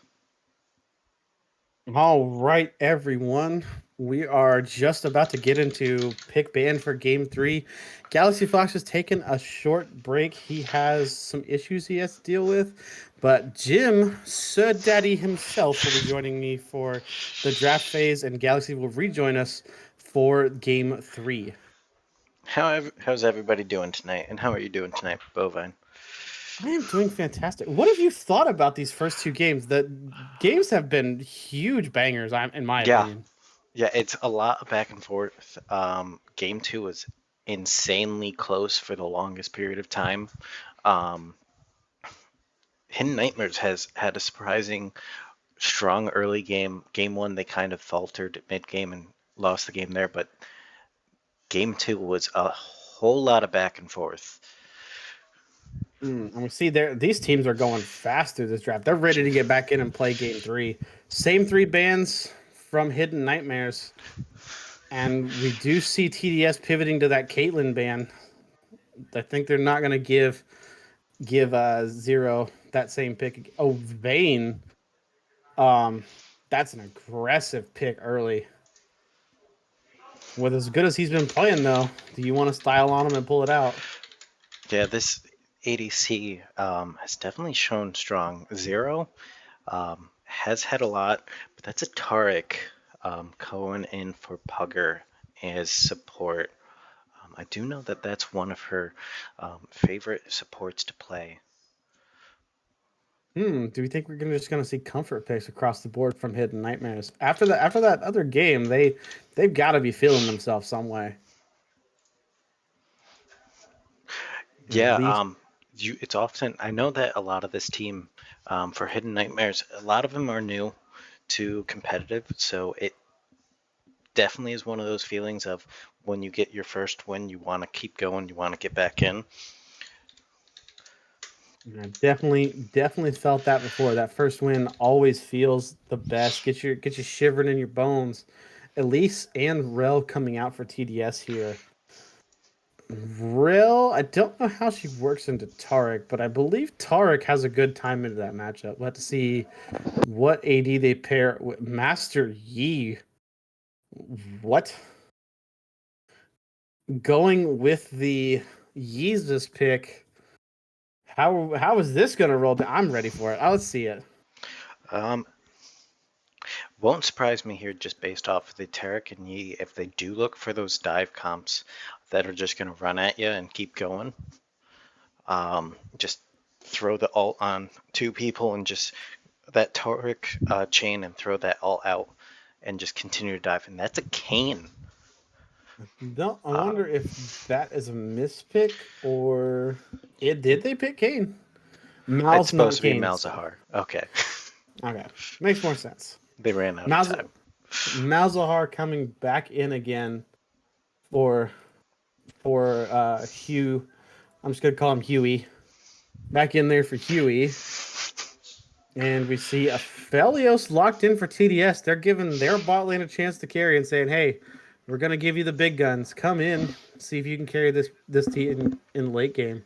Yeah, and it's a lot more scaling potential for that ADC on their side. Ezreal does deal a lot of damage, but it's one of those things that, like, if you aren't hitting them with those Qs, you're not dealing as much damage as you want to. Yeah, and it can be blocked. Whereas uh, Velios has a lot of AOE damage. He can really take over a team fight just with the right ultimate placement. Victor Nasus band coming in from Hidden and TDS now, respectively. What is the It final band from TDS going to be? won't surprise me if they go with the Urgot here. It was something that was shown up very well, but they look to ban another 80 carry here with the Twitch. Hmm. You think they're just banning big hyper carries? I mean, if they're going with that, it does leave the Jinx available if they want to take it. Yeah, And something like Sivir also could be played as well. yeah, and Sivir would work well into this comp with trying to run at him hard, um, speeding up the team and giving her that additional movement speed and auto attack damage, I believe, correct? Or is it speed that her ultimate It gives now? It's speed and attack speed. Ah, And we see Oriana get banned out and Twisted Fate picked. They've decided that they're just going to leave mid lane and they're going to just go try to get the side lanes ahead. and it won't And surprise me if that's something, and that's another champ to go for that dive comp. The Kai'Sa diving into the backline with the Master Yi, that Taric ult coming down to kind of keep them alive and healthy. It is something that they're going to have to look out for this Aphelios. The Twisted Fate won't surprise me if they start roaming down towards bot lane. and Um, there's the final one that's not banned. Ornn. Gotta love me some Ornn. Sound the horn, for Ornn is here. I don't even know where my stuff is. I have an Ornn statue that would be perfect for this game, but I'm pretty sure it's still in a box. Don't take it out of that box. That thing is legendary. You don't Yeah. want to just display it, box and all. That's what you No, want it's to in do. like a moving box. Callista pick for TDS. I believe this is going to be another mispick. Uh, Fiora, not Callista. okay. Going back to game one, Fiora. I was gonna say I played Callista top. It can be all right if you have a jungler that knows what the ult does, but it's not good overall. Hmm. But yeah, Well, what do you think of both drafts, knowing that Kane is a Malzahar and that Callista is actually, oh, excuse me, a Fiora? um, TDS does have the um, the added bonus of that split push effect with the Fiora. I do like the dive, um, and just kind of like the dive comp from Hidden Nightmares. I think Malzahar, if he plays it right, can make it so that Twisted Fate can't roam, or he's just going to start taking plates. I personally am not a huge fan of Elise right now. I do know that she got some nerfs. Um, I like to see a bit more engaged rather than pick out. It's going to be something that you have to play exceptionally well, or you're just kind of sitting there going like, I did something this game, but I don't know what I did. Hmm. Hmm. We've definitely seen that in a few games we've seen. At least if she gets the ganks off, but she can be successful. But she really, as people have described it, you almost have to play her in a psychotic kind of jungle way, where you have to just gank constantly and get your leads through there. Because if you try to farm with a E, you're definitely going to be out farmed. Yeah. Hmm. And with what we've seen these past couple games, I don't see where the Elise fits well into ganks. Because, like, even last game, there wasn't too many times that the bot lane was pushed out for Hidden Nightmare. They did a lot of stuff right at their turret, rather than under, like, in front of the TDS turret. Um, and even top lane. Top lane was a bit different for the matchup there, but I feel like the Ornn's going to get pushed in here because the Fiora is going to have those vital procs and kind of bully him in the early game there. I think we're really going to see a game of like scaling on Hidden Nightmare side. TDS I think it needs to accelerate the game. They need to get picks early and get ganks going. Yeah, And Elise is kind of good at that, but it's just how successful can you be? And if we get another 35-minute game, Hidden Nightmares does not have the problem they had in game 2. They are going to have damage, yeah. and the Aphelios is going to be under threat from the Yi. And I think ultimately it comes down to is how effective the Elise and Twisted Fate are. If they can't do what they need to do across the map early on, they're going to fall behind, and it's going to be up to the Aphelios to carry, and they have one tank in the route for frontline versus Ornn and Taric, which is going to be a lot bigger Yep. for Hidden Nightmares. Hidden Nightmares of the team comp fight. TDS has a pick comp as they are looking to make plays early, possibly get some bot dives going. I think that's really what they need to do. Kaisa is going to be a huge part of the damage, and bot dives will lead you into Yi's jungle as you can take over those sides of the map. What do you And think then of predictions for game one, Jim? Or final game game, three, sorry. I'm going with Hidden Nightmares. I saw that chat went with Hidden Nightmares as well.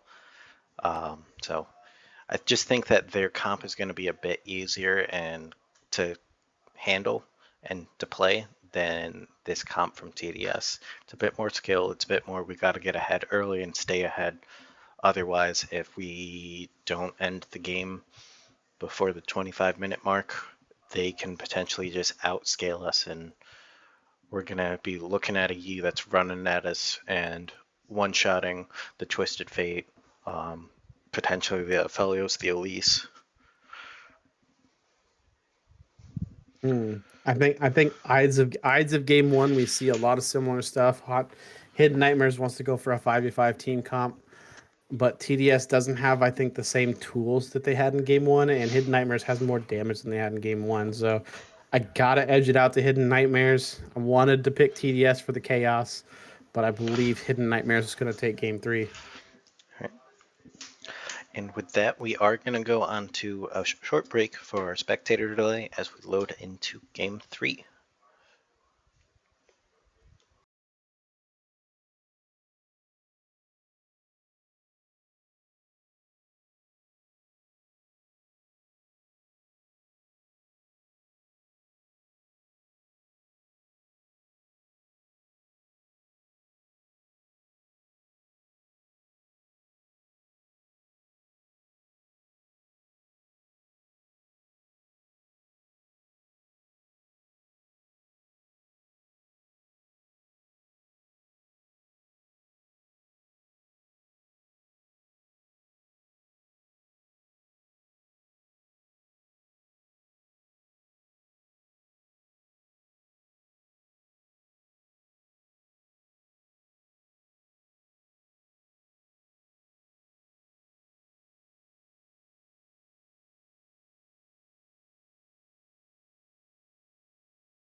Welcome back, everybody, to Game 3 of TDS versus Hidden Nightmares.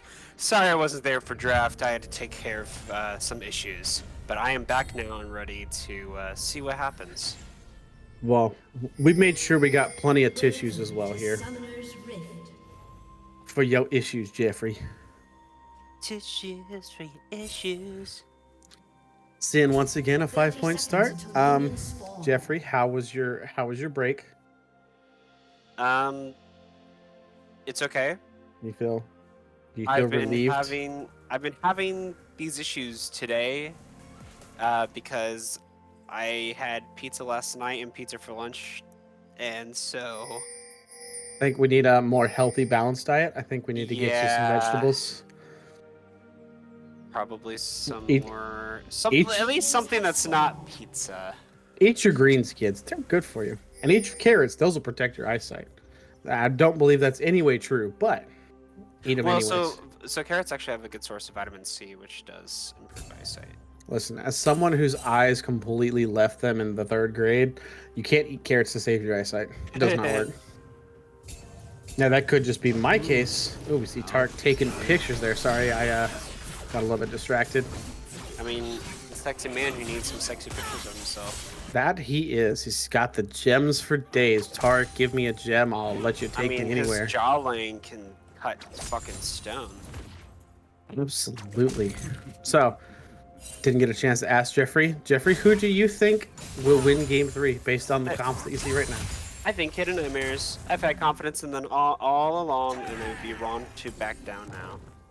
Well, I'm glad you think that. I am also going to go with Hidden Nightmares, as I believe I've seen them make the draft adjustments that they need to, and I think they can win. I think a lot of it's going to have to be through bot lane now. As we've seen, whoever plays the superior bot lane together is going to win this team's. I didn't check. Did the Caitlyn get banned? Yes, the Caitlyn did get banned. And the Urgot got banned? Urgot did not get banned. They chose the Ornn that they've been banning in Game 1 and Game 2. Oh, okay. So we do get to once again see the bonks. Ornn. You're in it for the horn, I'm in it for the bonk. You mean the clap? No, the bonk. Yeah, we're not gonna So have just target. every auto attack, you're saying? His auto attacks. Yes, all of the auto attacks are bonks. Okay. But not the procced off W and ulti. Listen. You're fishing for statements you know the answer to. Oh, good parry from Fiora there. Not getting knocked out by that. I think Fiora's definitely gonna have the advantage in the lane, but Ornn doesn't really care. He's Ornn.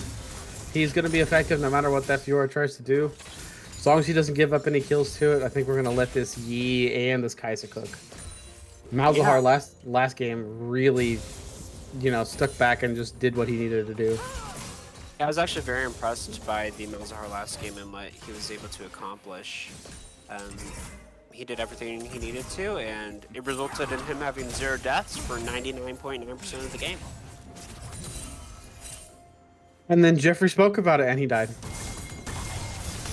Yeah. So Jeffrey, do you have any predictions on the death counts of Malzahar this game? Oh, wait. Nope. Engage from Rel. Early gank coming in from Lisa on bot. Flashes the cocoon. Kai'Sa does. Heals. Gets away. And no deaths, but 3 summoners forced out of bot lane for none on the side of TDS. I mean, summoners are worth not dying. So... But chances to get ring ganked and makes them vulnerable. Don't have the same kind of range as the Caitlyn as last game. Although once Tarek and Kai'Sa hit 6, it's going to be a lot easier. Bonk. Oh, but he's coming. Fiora tries to flash for it, not gonna get it, not enough damage. The bonks are too strong. Tarek and Kai'Sa, I think, Tarek is need out the of back. mana. And the Elise is here for the regank. Are they going for the dive? At least once it goes the Spiderling out, goes the Cocoon out, but no one's here. I think Kai'Sa should have finished her back. I think they might be both dead now. TP coming in from Malzahar. Oh, okay. That's actually a good choice. He's gonna save their lives, allow them to not die. Very good teleport spend. I think definitely don't want to give up that big of a wave. Oh, he TP before his back went through. That might be a mistake. No, I think that's okay. It's okay. That's okay, because he's going to reset and walk back mid again. TF and Elise are hovering in this area. They still want to put a lot of pressure. Kaisa still hasn't backed yet. Kaisa doesn't want to. She wants to stick around for this stuff. Yi coming in. The stun? Tark's a stun? Just going to get a kill on the Rel if he can. Oh, flashes the cocoon. What a flash from One Eye. Does he have the reset? Can they just turn on the TF? No, Yi is killing Elise. Hits the blast cone to get away. Gonna use his W. I think Tarek might be dead to the Aphelios, and Yi's forced to walk away. Elise jumps away. Yi once again coming in for this fight. Malzahar staying there. He's taking up a lot of damage. With that, the stun card comes in. He's forced the Alpha onto the Yi. Malzahar used. I don't think he has quite the damage to kill the Aphelios. And it ends up being a 2-for-2 trade only in all that time. That was crazy. I feel like too much chase happened. Actually, it ends up being a 2-for-1. Sorry, as the kill on top side happened earlier. Yeah. Ultimately, it's okay. I think that the Yi having those 2 kills is more beneficial than what's happening on the side of TDS, but it is still a very close game right now. And crucially, Aphelios actually only gets 2 assists because he only gets 1 kill's worth of gold. But Yi's going to give him a little bit of a damage lead on the Kaisa. We'll have to see if the Tarek and Kaisa can get anything done, or if it's just going to be more pressure coming in from the Elise. So she's still on bot side.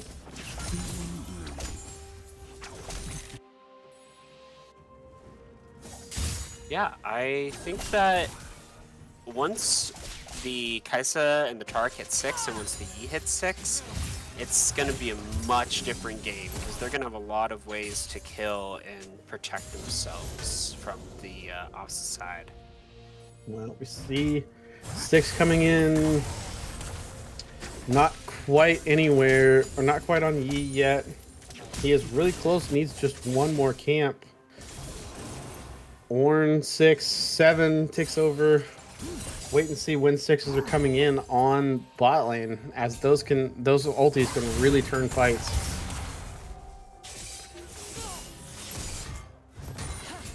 Orn clap bonking the Fiora there. I'm willing to call it both a clap and a bonk if you're acceptable of that, Jeffrey. I can accept those terms. All right, it is agreed upon. We call it the clap bonk. Ooh, the parry. Gonna cast the ult out. How many procs are you gonna get off of it? TF is coming top, gets the Orange Horn. They actually go on the Yi. Steal on the Rift Herald from Elise. She picks that up. Yi is gonna die. And Orn's forced to walk away from the Fiora. Fiora with not enough mana, and Orn with not enough HP. Orn, that's a mistake. They want to dive you. They're trying to. Elise is walking through the turret. What is she doing? She does not get hit by another one. Oh my, she does get the burn. Oh.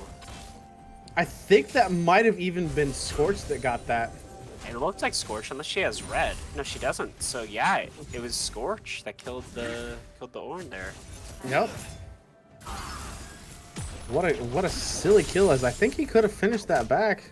Maybe just played more behind the turret. At least now with 3 kills is off to the races early. But it is a ticking time bomb with the Yi. Can they get far enough ahead? Only 1,000 gold right now. Yeah, I want to see Hidden Nightmares not be dissuaded from fighting with the kills happening.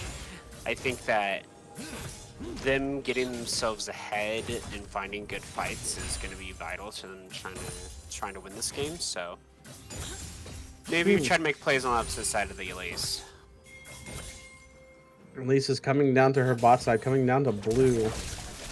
So she is sticking with this bot lane pressure, except for objectives. I think they're going to move over and try to take the Drake and ward up. Yee's on this side too for the dragon, so we might see another fight near bot side to try to gain priority. Yeah, has the Yi hasn't backed recently. And he has about 1,200 gold in his pocket right now. Same with the Kaise, she has 1,700. Yeah, I think the Hidden Nightmares might need to give this up as the gold that they need to use. Oh wait, Rel engaging on the Kaisa. Taric ult comes down. I think they just need to turn and focus the Rel.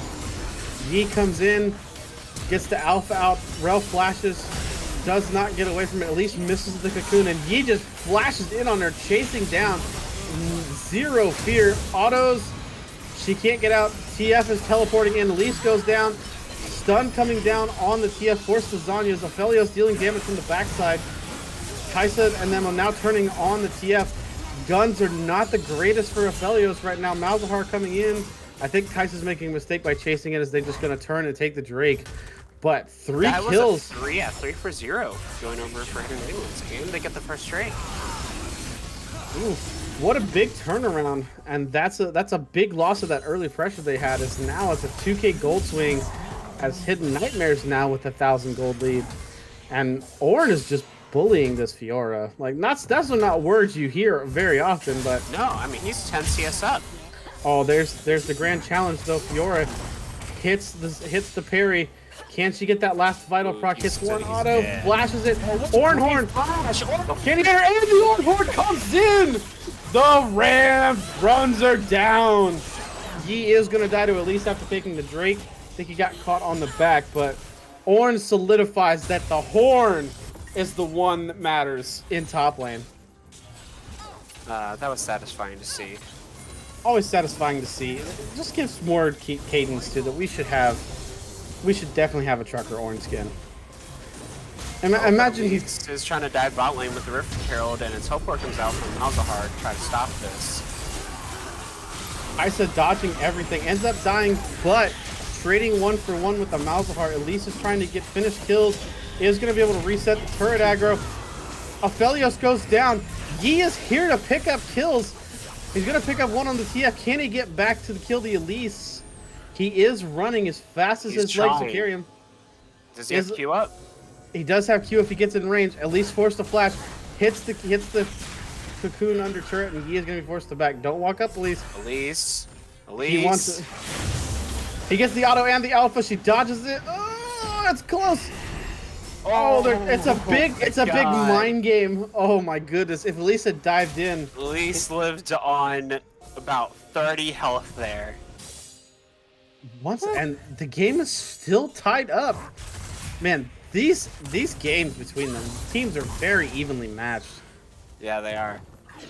Oh, some exciting stuff. A failed dive turned into a few outplays, but Yi, the big beneficiary of all of this is the junglers. Who's gonna carry harder? Elise has Rocket Belt. Yi has his Kraken Slayer now. Can he get enough attack speed and stuff to be able to run over the game? Yeah, I'm really impressed with Hidden Nightmares. I believe that they were a team that was put together by our organization of like 5 randoms. I don't even think it was. I think it's was it put together by Puggers or was it put together in tandem with us?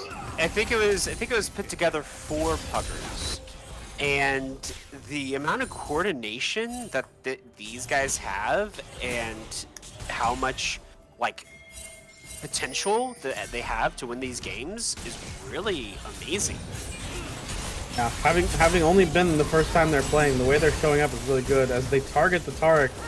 Kaisa making a mistake by walking back in. I think she's sacrificing her life as bot lane gets punished for being slightly out of position. Yeah, on the opposite side of the map, the Yi will get the first Rift Herald of the game. Aphelios, though, with White Gun is going to shred this turret. Oh, no, second. This is second Rift Herald. Yes, second Rift Herald. So maybe they'll be able to crack open a top tower or mid and try to get some pressure. At least is currently taking these bot side, jungle side. I don't think they're going to have a chance to. And the damage that he took there, I think Yi, if he just brings that up, just immediately knocks his turret down. They actually might even dive the Fiora. He's playing with fire sitting underneath that turret. He's spawning the Rift Herald. Here comes the Ornhorn. TF is up here to cover. She dodges the Ornhorn. No need to use the parry. The turret's down. Yee's just going to turn on Twisted Fate. While the Orange tries to get on the Fiora. And he has red buff. He has the autos. He does have the kill.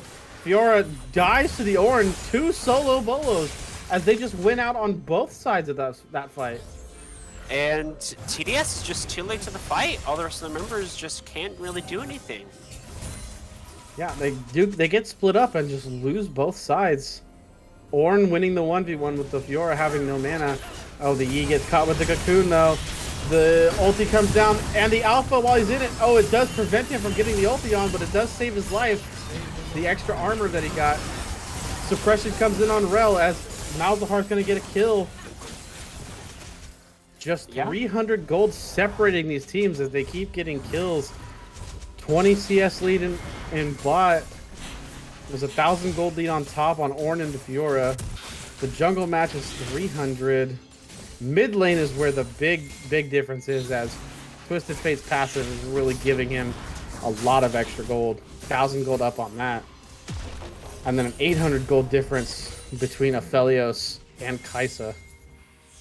Aphelios scaling gonna come in hard here.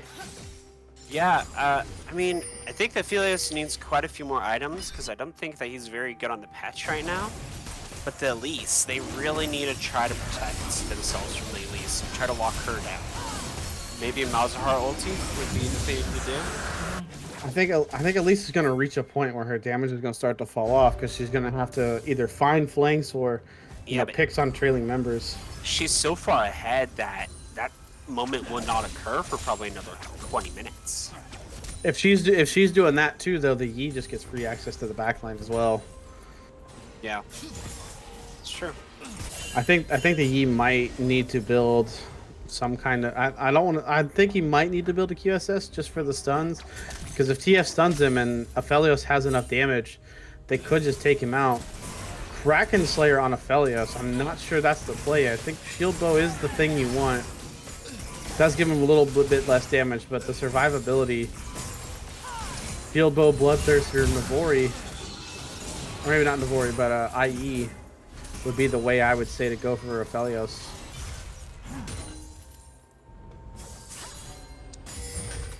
We've slowed down a little bit here. So, what do we think we're going to see coming up on these next fights, Jeffrey? I think that the next major objective that spawns is Baron. I don't know if anybody's planning on a 20-minute Baron. Oh, see Elise coming in here trying to gank the Ornn. Elise and Fiora. Ornhorn's in. Gonna jump out. TF is coming in. I think they have enough CC to lock him down. Ornn is gonna die in the side lane. Gets a lot of damage on the Elise. But I think just a single kill in the side's not that big a deal. I think Ornn definitely probably needed to flash over the wall. But in the end, they secure the kill on the side of TDS. I honestly think there that the Ornn was caught out and he shouldn't have ulted or flashed. I think that he should just given himself up. That way he had both of those things for the next team fight to come. But we never give up. You never give up. There's always a chance. Yi's gonna walk into a Rel. Alphas are crash down. Elise doesn't get the kill. TF ports up top. Yi is gonna turn on the Elite or turn on TF, uses the ulti, but he hands him a card. And TF and Elise managed to secure that kill without losing anyone else. 7 kills on each of the junglers. This is gonna be this is gonna decide really who carries the game. Lady, look a smile. That's what he would say. No, you're not wrong. But it also doesn't mean I have to like that voice line. What do you mean? It's a good voice line. Listen, I'm not gonna lie. Every time I play TF, I turn his voice lines off. Now, Wait, you just turn an individual voice line off? No, I just turned the volume down. I don't need to hear him. Now, Cled's the one where you turn the volume all the way up. Of course. It's my Cled spicy mushroom juice. What's the other champion that cusses female? Rammus? No, female. Yeah, Rammus is female. You didn't know that? Is Ramus female? No, I'm just messing with you. Pulling your leg. Okay, I'm like, oh, I would have been shocked. Watch somebody who knows the lore tell me I'm actually wrong. Oh, or you're right. That he is female. now we've got you calling him she. Shut up. Oh, Horn Horn coming sounding in. the horn on the Aphelios, and It whiffs the that's the win. horn. You know, let's just Right. nothing happened. Nothing happened. Nothing. We're just gonna pretend that didn't happen. Oh, gold card used on the Tarek. They're chasing in this fight. Yi gets on top of the Fiora. Suppression comes down on her. Gold card is used. Yi just flashes on the TF, forces him to flash away. Is he really gonna walk in 1v3 on the Elise? That's a mistake. Malzahar forced to flash away too. At least putting more damage down. I don't think they can kill. Ooh! Whoa. That was almost a kill onto the Malzahar. 2 for 1. I feel can like they do this Baron? Master Yi gets very kill hungry. I think he got a little too excited. Can't 1v5 quite yet. Probably needs a few more items. Yeah. But they're starting up Baron. I think this might be a mistake with Ornn and Kaisa both in the area. I think they have enough to stop this. Ornn walking straight in, There is no Ornament though. but it's really hard to kill him. At the very least, they're going to stop this Baron push. Oh, gold card onto Kaisa. Kaisa now dying. That's a big problem. Fiora ulti used Grand Challenge is going to heal a few people up. But the Baron has been stopped, and they're going to head towards Drake and stop the Soul. Is this the third Kimtake Soul in a row? This is Chemtech Soul tonight has been the flavor. Hey, you know, League of Legends tends to work that way. Some days you only get Cloud Souls, some days you only get Kimtech Souls. Fiora hops over the wall, pop the blast count as they do stop Soul Point coming in from Hidden Nightmares. And now they have a 2,000 gold lead. Elise is a huge problem. 22 stacks on the book. Oh my gosh, I didn't even notice that. Yes, looking down to the items. Full Shadow Flame completed on back. I think Elise is going to have the tools to carry Yeah. if she doesn't get caught. I think the Malzahar really needs to focus for ultis. Yeah, if Malzahar is able to get his ulti on her, it's gonna be a different story as Yi can definitely burst her down. Aphelios isn't quite online yet, and Fiora I don't think is completely has enough damage to fight the Yi off that quickly. The only Fed member enough to actually carry the fights is the Elise, so definitely she is priority number uno. Numero uno, Numero uno. el numero uno, if I would say so myself. Or le nombre un. Le nombre un bamble. No, le nombre un. Listen, I don't speak any language other than English, so like all of the bits and pieces I know are just random stuff I've heard over the Numero years. uno is Spanish. What Yeah. I just said was French. I know. I definitely don't know French, so I don't understand it. Oh, big fight coming in. Yi and everybody getting kills. Fights going on. A lot of ultimates used. Yi dies inside of the Alpha. It looks like Elise gets a huge burst on him. And a 1-for-1 trade Yi for Rel. That's not good, as you definitely need to use damage in these fights. That Elise is zooming. That Elise has 24 pages in the book. She's about to complete her greatest novel ever. Yeah. I want that to be a curse. Right there. About to complete the book, and then she dies and loses half of it. It's actually... Is it half? I thought it was only 10. Is it 10? Yes, it's 10. It's 10. 10. You hover over the item, That's Jeffrey. enough. If you take your mouse I don't cursor build on the book that often. Yeah, it's because you don't live life by the seat of your pants like some of us. No, I don't play mages. You play Ziggs. Yeah, that's Our right. You production just said build it on Vayne. never. I think. See, looking at Jeffrey's face, the look of incredulousness that's on his face. fantastic. You guys can't see it, but I get to look at Jeffrey's face in the corner of my monitor, and I have to say, he was completely flabbergasted by that statement we heard from production. Ah, marvelous. Oh, Mabolisha. Malzahar and Orin sort of fishing around bot lane. Fiora just walks away, just being safe. Game still only separated between 1 to 2,000 gold. No team can get a substantial advantage as both teams have their power points. Felios is starting to come online with 2 items, though. He does have an Infinity Edge and a Kraken. I don't know, as Felios could start dishing out massive damage in these fights. We're going to see how they're going to play the Baron dance. Kaisa tags the Rel, gives vision, so they know where they're at least for right now. Sweeping out the area. A little bit of miscoordination as they pull both sweepers at the same time. Malzahar on a back. No teleport. Kaisa gets some good damage on the Elise, but that W shows you her damage is not to be trifled with on Elise.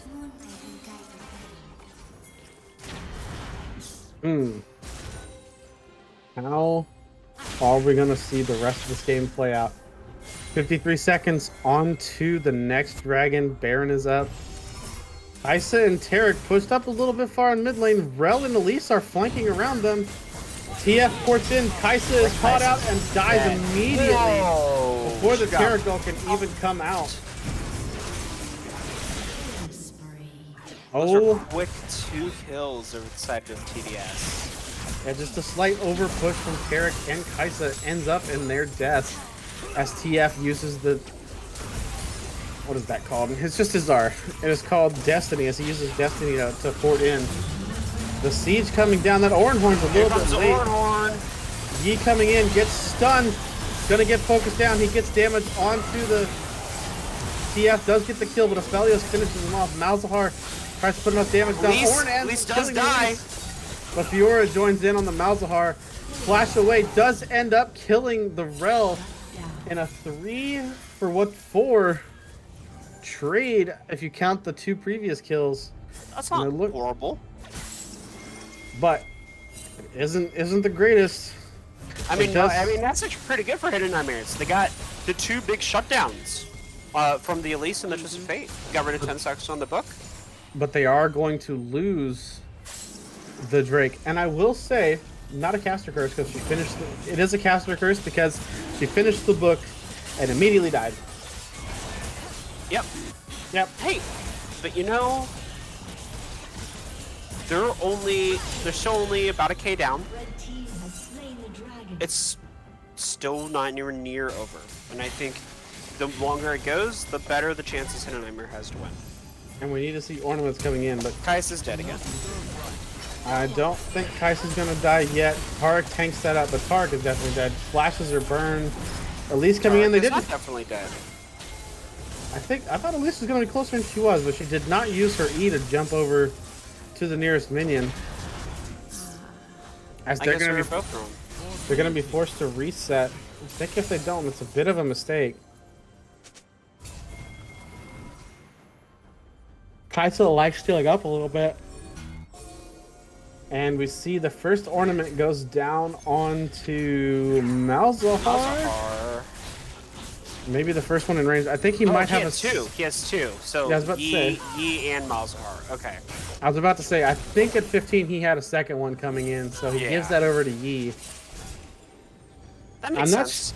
I'm not sure I would have given it to Malzahar. I think I would have given it to Kaisa, but... the Malzahar is doing a lot of damage right now. We're not able to look at damage charts,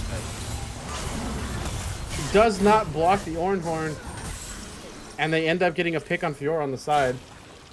Yeah, and it's going to be a 4v5 for this Baron, if they choose to go for it. I don't know that without the Yi ult if they want to drop in for the Baron, but the pick is definitely going to be good. Let's them get some waves pushed out. Somebody needs to answer bot wave. And no real dragon to take right now. They see him moving down on bot. If they were brave, instead of following them bot, they could just immediately run top and try to take the Baron. Sort of force them to follow them around the map. I think that Hidden Nightmares thinks they're further behind than they are, and so they're really trying to play passive. Could also be no one wants to make the losing play on game 3. You know? That's also fair. You get into a really tight game, and no one wants to make that one big play that's going to lose them the game. And as close as it is right now, they technically do have the scaling advantage because the ornaments do not show up in the gold lead, and they are worth, I think, about 1,000 gold worth of stats on average. So 4 ornaments out is really big in the team fights now. Kaisa has one as well. Only one without one is the support, and that's not a big deal. Even levels across the board. Twisted Fate has 1 level up on Malzahar. Alright. Doing a dance in the mid lane. He is coming around to the Fiora. She does parry the Ornhorn. Not going to get the same kind of gank. Missing ping onto Yi. Not sure if there's some flame or some just general fun coming in. A lot of just wave clear coming in right now. Malzahar finally gone down bottom to push out the bot lane. Yeah, I think that,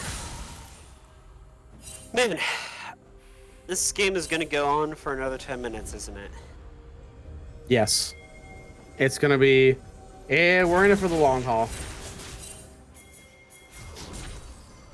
Okay. He gets on top of the Elise. Can he get the kill? She's forced the Zanyas. He's on top of the Aphelios. He finishes off the Aphelios. There might be not a lot of damage left.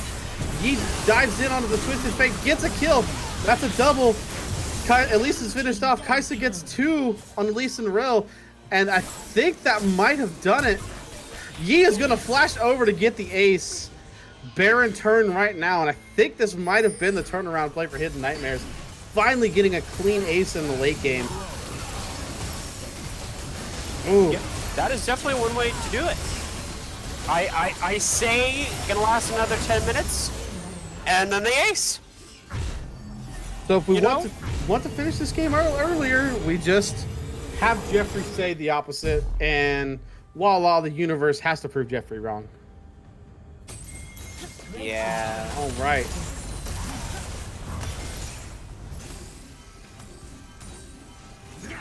Sorry. Production just got can we us. do production from this call? Jeffrey gets a little tilted. His predictions last night might have been a little bit wrong, considering Argonauts lost game 3. Oof. It's okay, Jeffrey. Everything is fine. That game wasn't my fault. It never said it was. It's just the universe proving certain things right and certain things wrong. Anyway. All right, with this Baron push now, and on Soul Point, Hidden Nightmares is in the driver's seat. They ballooned what was a 1 even game into about a 5,000 gold lead. Yeah. I didn't realize it jumped that much. Holy moly. Baron kills Dragon, yeah. That's a large amount of gold. They got a few more shutdowns because I believe Elise still had a small shutdown. And I think even Elise only has 5 stacks on her book now. Oh, Yi going in on the Fiora. Fiora has experienced this before. Holy And moly. I think the Yi's online. No. No. What would make you think that? The fact that Fiora got ran into the dirt. Dude, he needs an Oh, Kaisa nearly caught out once again. Rel with the flash magnet storm. Kaisa hasn't died yet. She's putting out a lot of damage. Ornn able to end up killing the Rel. I don't think they have the damage to kill them. Twisted Fate gets hit with the Nether Grasp, forced to use Zanya's, but I think he's dead. Bonk, clap. And Elise is going to have to walk away. Yi and Tarek are just taking turrets on bot side as they balloon this gold lead even more. Another turret down. Inhibitor to go down shortly. Tier 2 being pressured by Ornn and... Oh, Zanya's... Can the Ornn time it right? Elise is gonna go down. Has Hidden Nightmares done it? At the very She least, they're sold gonna her get. book. She Dude, she had to got sell 0 stacks on that, and she's like, "Yep, no longer worth it." another tier 3 down. I think they might be staying a bit too long. Not gonna take the inhib. They're gonna stay away. They did end up getting bought in it though. Now, Hidden Nightmares, 8,000 gold ahead. Just about 10 minutes ago, or 5 minutes ago even, they were an even game, and the scaling has come in. That it has. Now it's just time to group up as 5 and take down the middle inhibitor, force them to come to you in a 5v5. Elise has fallen off that early game, doing so well and just not able to carry it this late into the game. Yeah, I knew it. I made a prediction about some other team, I think, and one of the other times I casted about how I saw how good a team was in game 1, but they just weren't, they didn't have the right comp or something, and they lost. And then they came back and won games 2 and 3, and I got those feelings, you know? Pixar didn't happen because you also have caster cursed people into dying a lot. It's not the same as when you... Ornhorn coming in onto the Rel and the Elise. Elise is going to repel up, and ultimate used for no deaths, but pressure is applied. Yi is bot side pushing that wave. I think that's a little bit of a mistake because he doesn't need to be there. They are responding to it. Orn still hasn't given Tarek his mythic upgrade. And he's trying right now, but he's not able to, as under a little pressure. Is going to give him the upgrade, Reliquary of the Golden Dawn. Oh, Yi getting attacked. How does it happen? How does it happen? His GA is popped.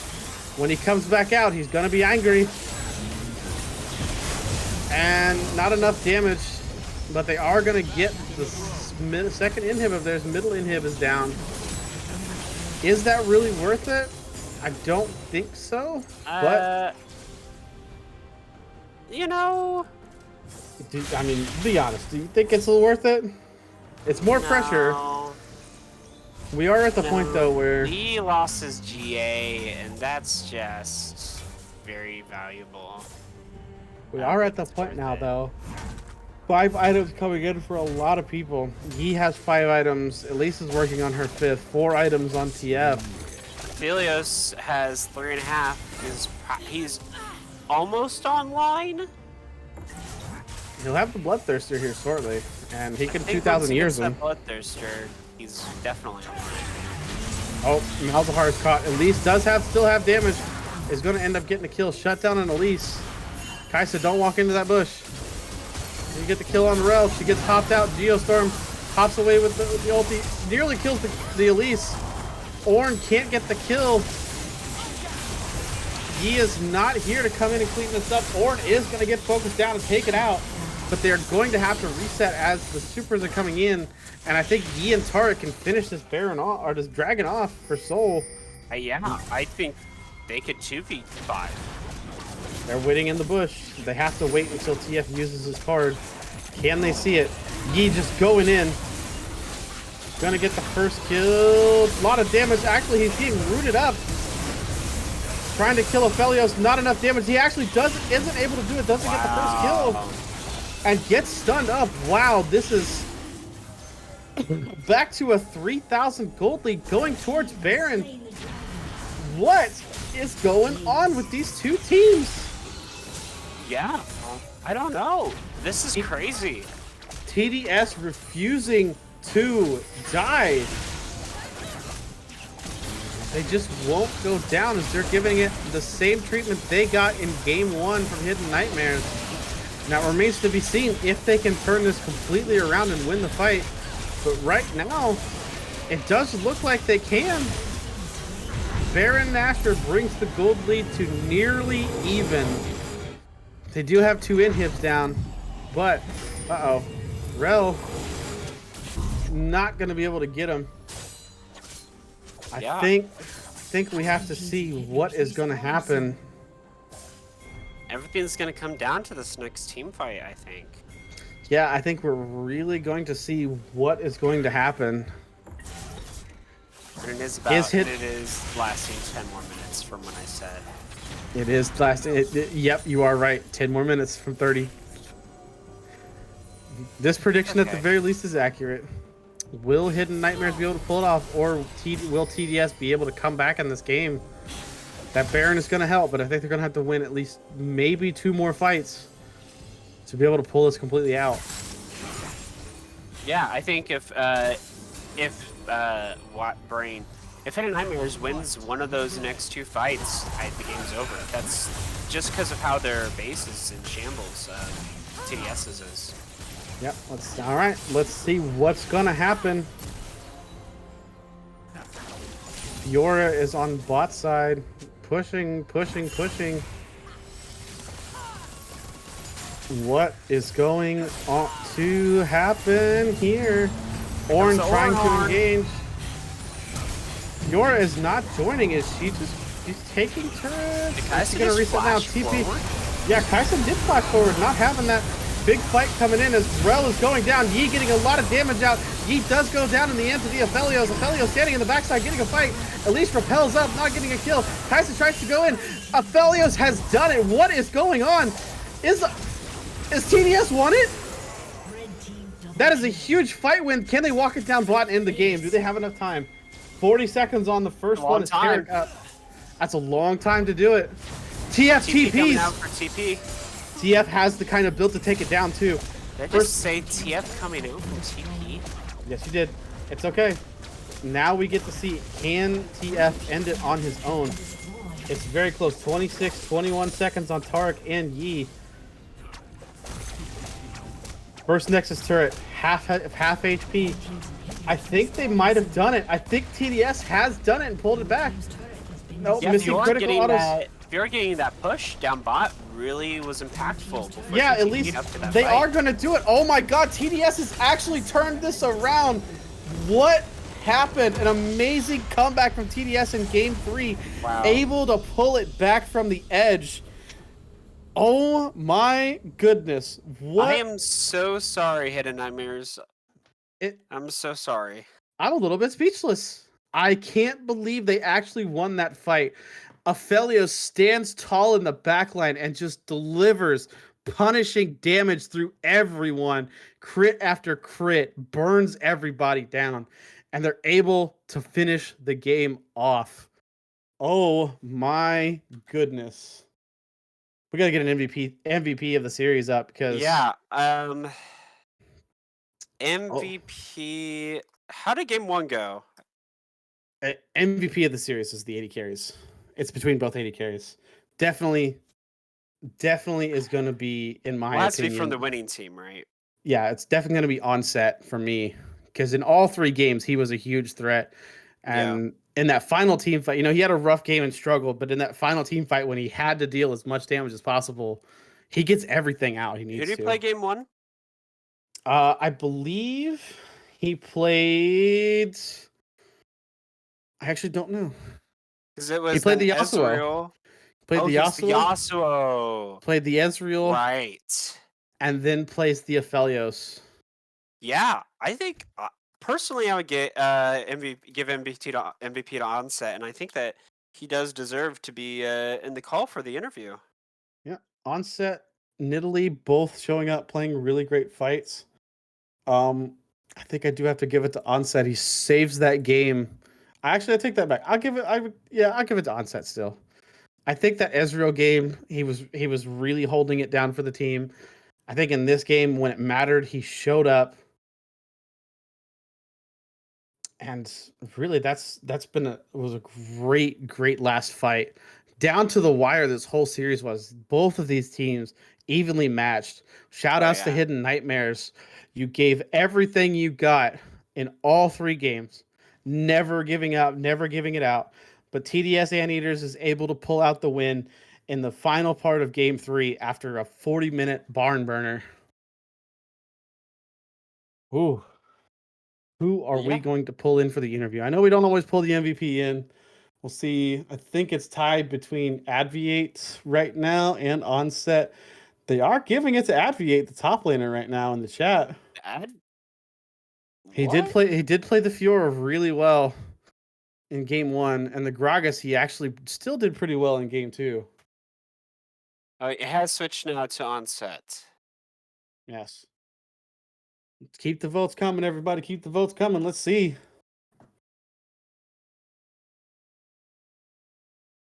And Onset does end up winning it 5-4. Chat picks Onset for the MVP vote. That was a fantastic game to cast. Production, are we able to get someone in here?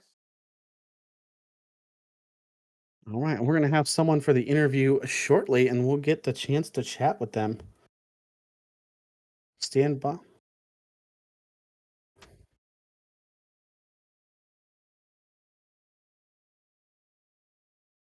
There we go. Welcome on set. How does it feel to have won week 1 after what was really 3 tough games? Um, it felt all right. The second game was unlucky though. It was all right. unlucky. Elaborate. I don't know. It just felt like I couldn't pump out enough damage on the Ezreal. I mean, you're the only person trying to carry that game. I think that you did excellent that game. I don't think it was Oh, any way your thank fault. you. Do you feel like the Aphelios sort of made that better, or because I mean, the Aphelios really struggled, I think, throughout the out game 3 until that final team fight where you just decimated everyone.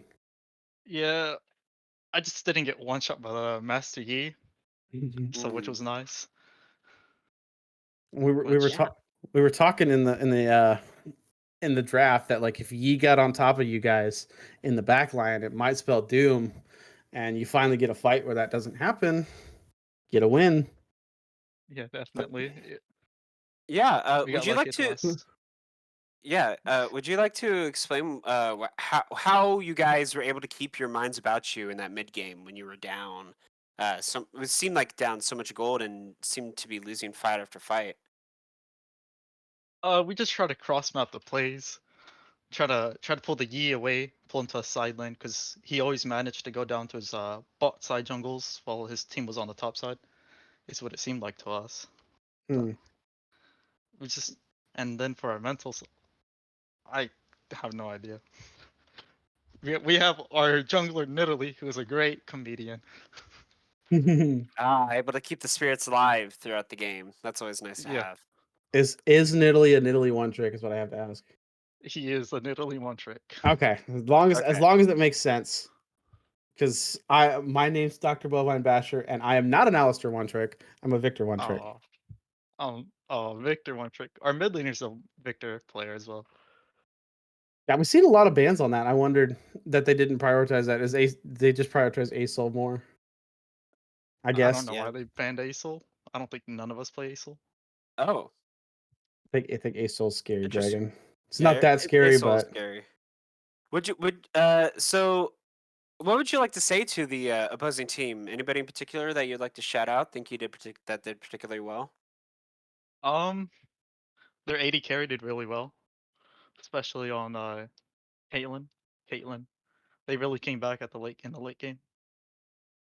and we saw some health bars disappear very quickly there in the late game. But Yeah, all, felt all like I right, got two shot I think you got one shot, one or something like instance. that.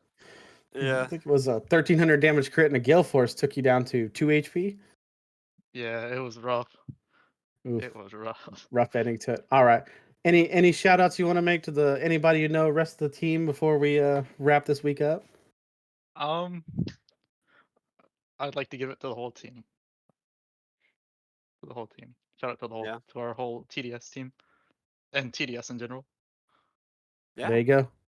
Shout out TDS itself. Shout out Dark for putting all of that together for everybody. But I think that's going to be everything for us tonight, folks. This has been week 1 of the Zaunite series, and we'll be back again next week for more games, possibly 3 to 4 more games next week. So we'll see you then. Bye.